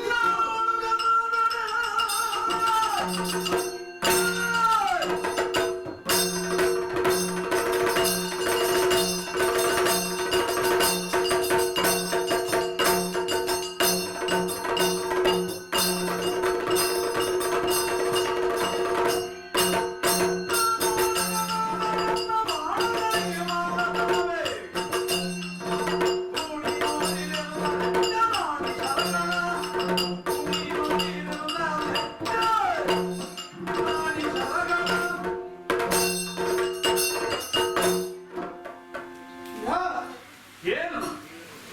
ದೊಡ್ಡಪ್ಪ ಎನ್ನುವಂತಹ ಭಾವದಿಂದ ನೀನು ನಿನ್ನನ್ನು ಹೆಸರಿಸುವಾಗ ವಾಸ್ತವದಲ್ಲಿ ನನಗೆ ನಗು ಬಂದಿದೆ. ಆಹಾ. ನಾನು ನನ್ನ ದೊಡ್ಡಪ್ಪನ ಅನುಮತಿಯನ್ನು ಪಡೆದು ಅಪ್ಪಣೆಯನ್ನು ಪಡೆದೇ ಬಂದವರು. ಆಹಾ. ಅದು ನನ್ನ ದೊಡ್ಡಪ್ಪ. ಹಾ. ನೀನು ಯಾವ ಸೀಮೆಯ ದೊಡ್ಡಪ್ಪ? ಕುಲದಲ್ಲಿ ದೊಡ್ಡಪ್ಪ. ನೀನು ಕುಲ ಇದ್ರೆ ಮಾತ್ರ ದೊಡ್ಡಪ್ಪ. ಹಾ? ದೊಡ್ಡಪ್ಪ ಎನ್ನುವಂತಹ ಒಂದು ಅಂತಸ್ತು ನಿನಗೆ ಇದ್ದಿದ್ದೆ ಅಂತ ಆದ್ರೆ ಹಾ. ಕುರುಕ್ಷೇತ್ರದ ಯುದ್ಧವೇ ನಡೆಯುತ್ತಿರಲಿಲ್ಲ. ಹಾ. ಯಾಕೆ? ಸಂಬಂಧಗಳು ಭಾವನಾತ್ಮಕವಾದಂತಹ ಸಂಬಂಧವನ್ನ ನೀನು ಗುರುತಿಸ್ತಿ ಅಂತಾದ್ರೆ ಇವತ್ತು ಕುರುಕ್ಷೇತ್ರದ ಯುದ್ಧವೇ ಅವಕಾಶ ಇರ್ತಿರ್ಲಿಲ್ಲ. ಹಾ. ಆದ್ರೆ ಪಾರ್ಥನ ಪುತ್ರ ಬಂದು ನಿಂತಾಗ ಹಾ. ನಿನಗೆ ದೊಡ್ಡಪ್ಪ ಅಂತ ಅನಿಸಿತು. ಹಾ. ನೀನು ಈವರೆಗೆ ಯುದ್ಧ ಮಾಡಿದ್ದು ಯಾರಲ್ಲಿ? ಹಾ. ಅಥವಾ ನಿನ್ನವರು ಯುದ್ಧ ಮಾಡಿಸಿದ್ದು ಯಾರಲ್ಲಿ? ನೀನು ಹಾ. ಯಾರಿಗೆ ನೀನು ಸೇನಾಧಿಪತ್ಯವನ್ನು ಕೊಟ್ಟಿದ್ದೀಯೋ ಹಾ. ಆ ಭೀಷ್ಮಾಚಾರ್ಯರು ನನ್ನ ಹಿರಿಯರಾದಂತಹ ಪಾಂಡವರಿಗೆ ಏನಾಗಬೇಕಿತ್ತು? ಹಾ. ನಿನಗೆ ಹೇಗೆ ಅಜ್ಜಯ್ಯನೋ ಹಾಗೆ ಅವರಿಗೂ ಅಜ್ಜಯ್ಯನೇ ಆಗಿದ್ದು. ಹೌದು. ಆದರೂ ನೀನು ಪಾಂಡವರಿಗೆ ವಿರುದ್ಧವಾಗಿ ಅವರನ್ನು ಎತ್ತಿ ಕಟ್ಟಿದೆ. ಆಗ ನಿನಗೆ ಸಂಬಂಧಗಳ ಅರ್ಥ ಗೊತ್ತಾಗಲಿಲ್ಲ. ಹಾ. ಈಗ ಅಭಿಮನ್ಯು ಚಕ್ರವ್ಯೂಹದ ಒಳಗೆ ನುಗ್ಗಿದ್ದಾನೆ ಅಂತ ಆದಾಗ ನಿನಗೆ ಸಂಬಂಧಗಳ ಅರ್ಥ ಗೊತ್ತಾಗಿದೆ. ನಿನಗೆ ನೆನಪಿಸಿದ್ದು ನಾನು ಯಾಕೆ ನೆನಪಿಸಿದ್ದೆ ಗೊತ್ತಂತ? 2 ದಿವಸ ಆದ್ರೂ ನೀನು ಬದುಕು ಅಂತ. ಆದ ಕಾರಣ ಹೇಳ್ತೇನೆ, ನನ್ನ ಕೈಯಿಂದ ಪೆಟ್ಟು ತಿಂದು ಸಾಯಬೇಡ. ಇನ್ನಾದರೂ ದೂರದಿಂದ ನಡೆಯಲಿಲ್ಲ.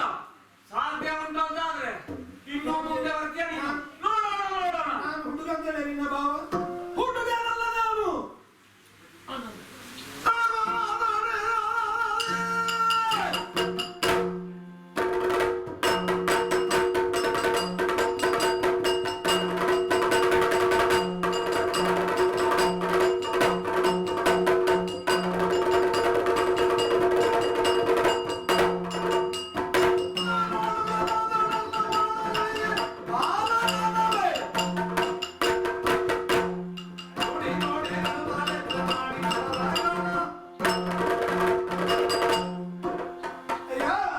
ಏನು?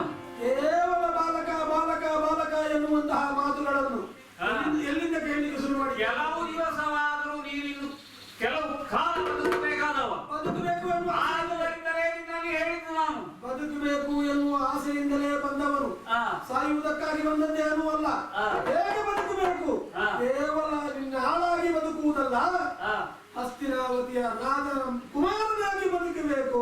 ಆದ ಕಾರಣ ಯುದ್ಧದಿಂದ ಹಿಂದೆ ಸರಿ ಅಂತ ನಾನು ಹೇಳಿದ್ದು. ನಿನ್ನ ಮಾತುಗಳಿಗೆ ಬೆಲೆ ಕೊಡುವವನೇ ಅಲ್ಲ. ಹಾ. ಆದ ಕಾರಣ ಶರವನ್ನು ಹೊಂದಿ ಬಂದಿದ್ದೇನೆ ಅಂತ ಆದ್ರೆ ಹಾ. ಯುದ್ಧ ರಂಗಕ್ಕೆ ಸಿದ್ಧರಾಗಿಯೇ ಬಂದವನು. ಹೊರಡುವ ಕಾಲಕ್ಕೆ ನಮ್ಮವರೆಲ್ಲ ಹೇಳಿದ್ದಾರೆ ನೀನು ಹುಡುಗ ಅಂತ. ಹಾ. ಅವರನ್ನೆಲ್ಲ ಹೇಗೆ ಸಮಾಧಾನ ಪಡಿಸಿದ್ದೇನೋ ಅದೇ ಮಾತು ನಿನಗೂ ಅನ್ವಯ. ಹುಡುಗನೆಂಬ ರೀತಿಯಲ್ಲಿ ನೀನು ನನ್ನನ್ನು ಹಿಂದಕ್ಕೆ ಕಳಿಸುವುದಕ್ಕೆ ಯೋಚಿಸಬೇಡ. ಯಾಕೆ? ನನ್ನ ಪ್ರಾಯದಲ್ಲಿ ಹುಡುಗತನ ಇರಬಹುದು, ನನ್ನ ವಿದ್ಯೆಯಲ್ಲಿ ನನ್ನಲ್ಲಿರುವಂತಹ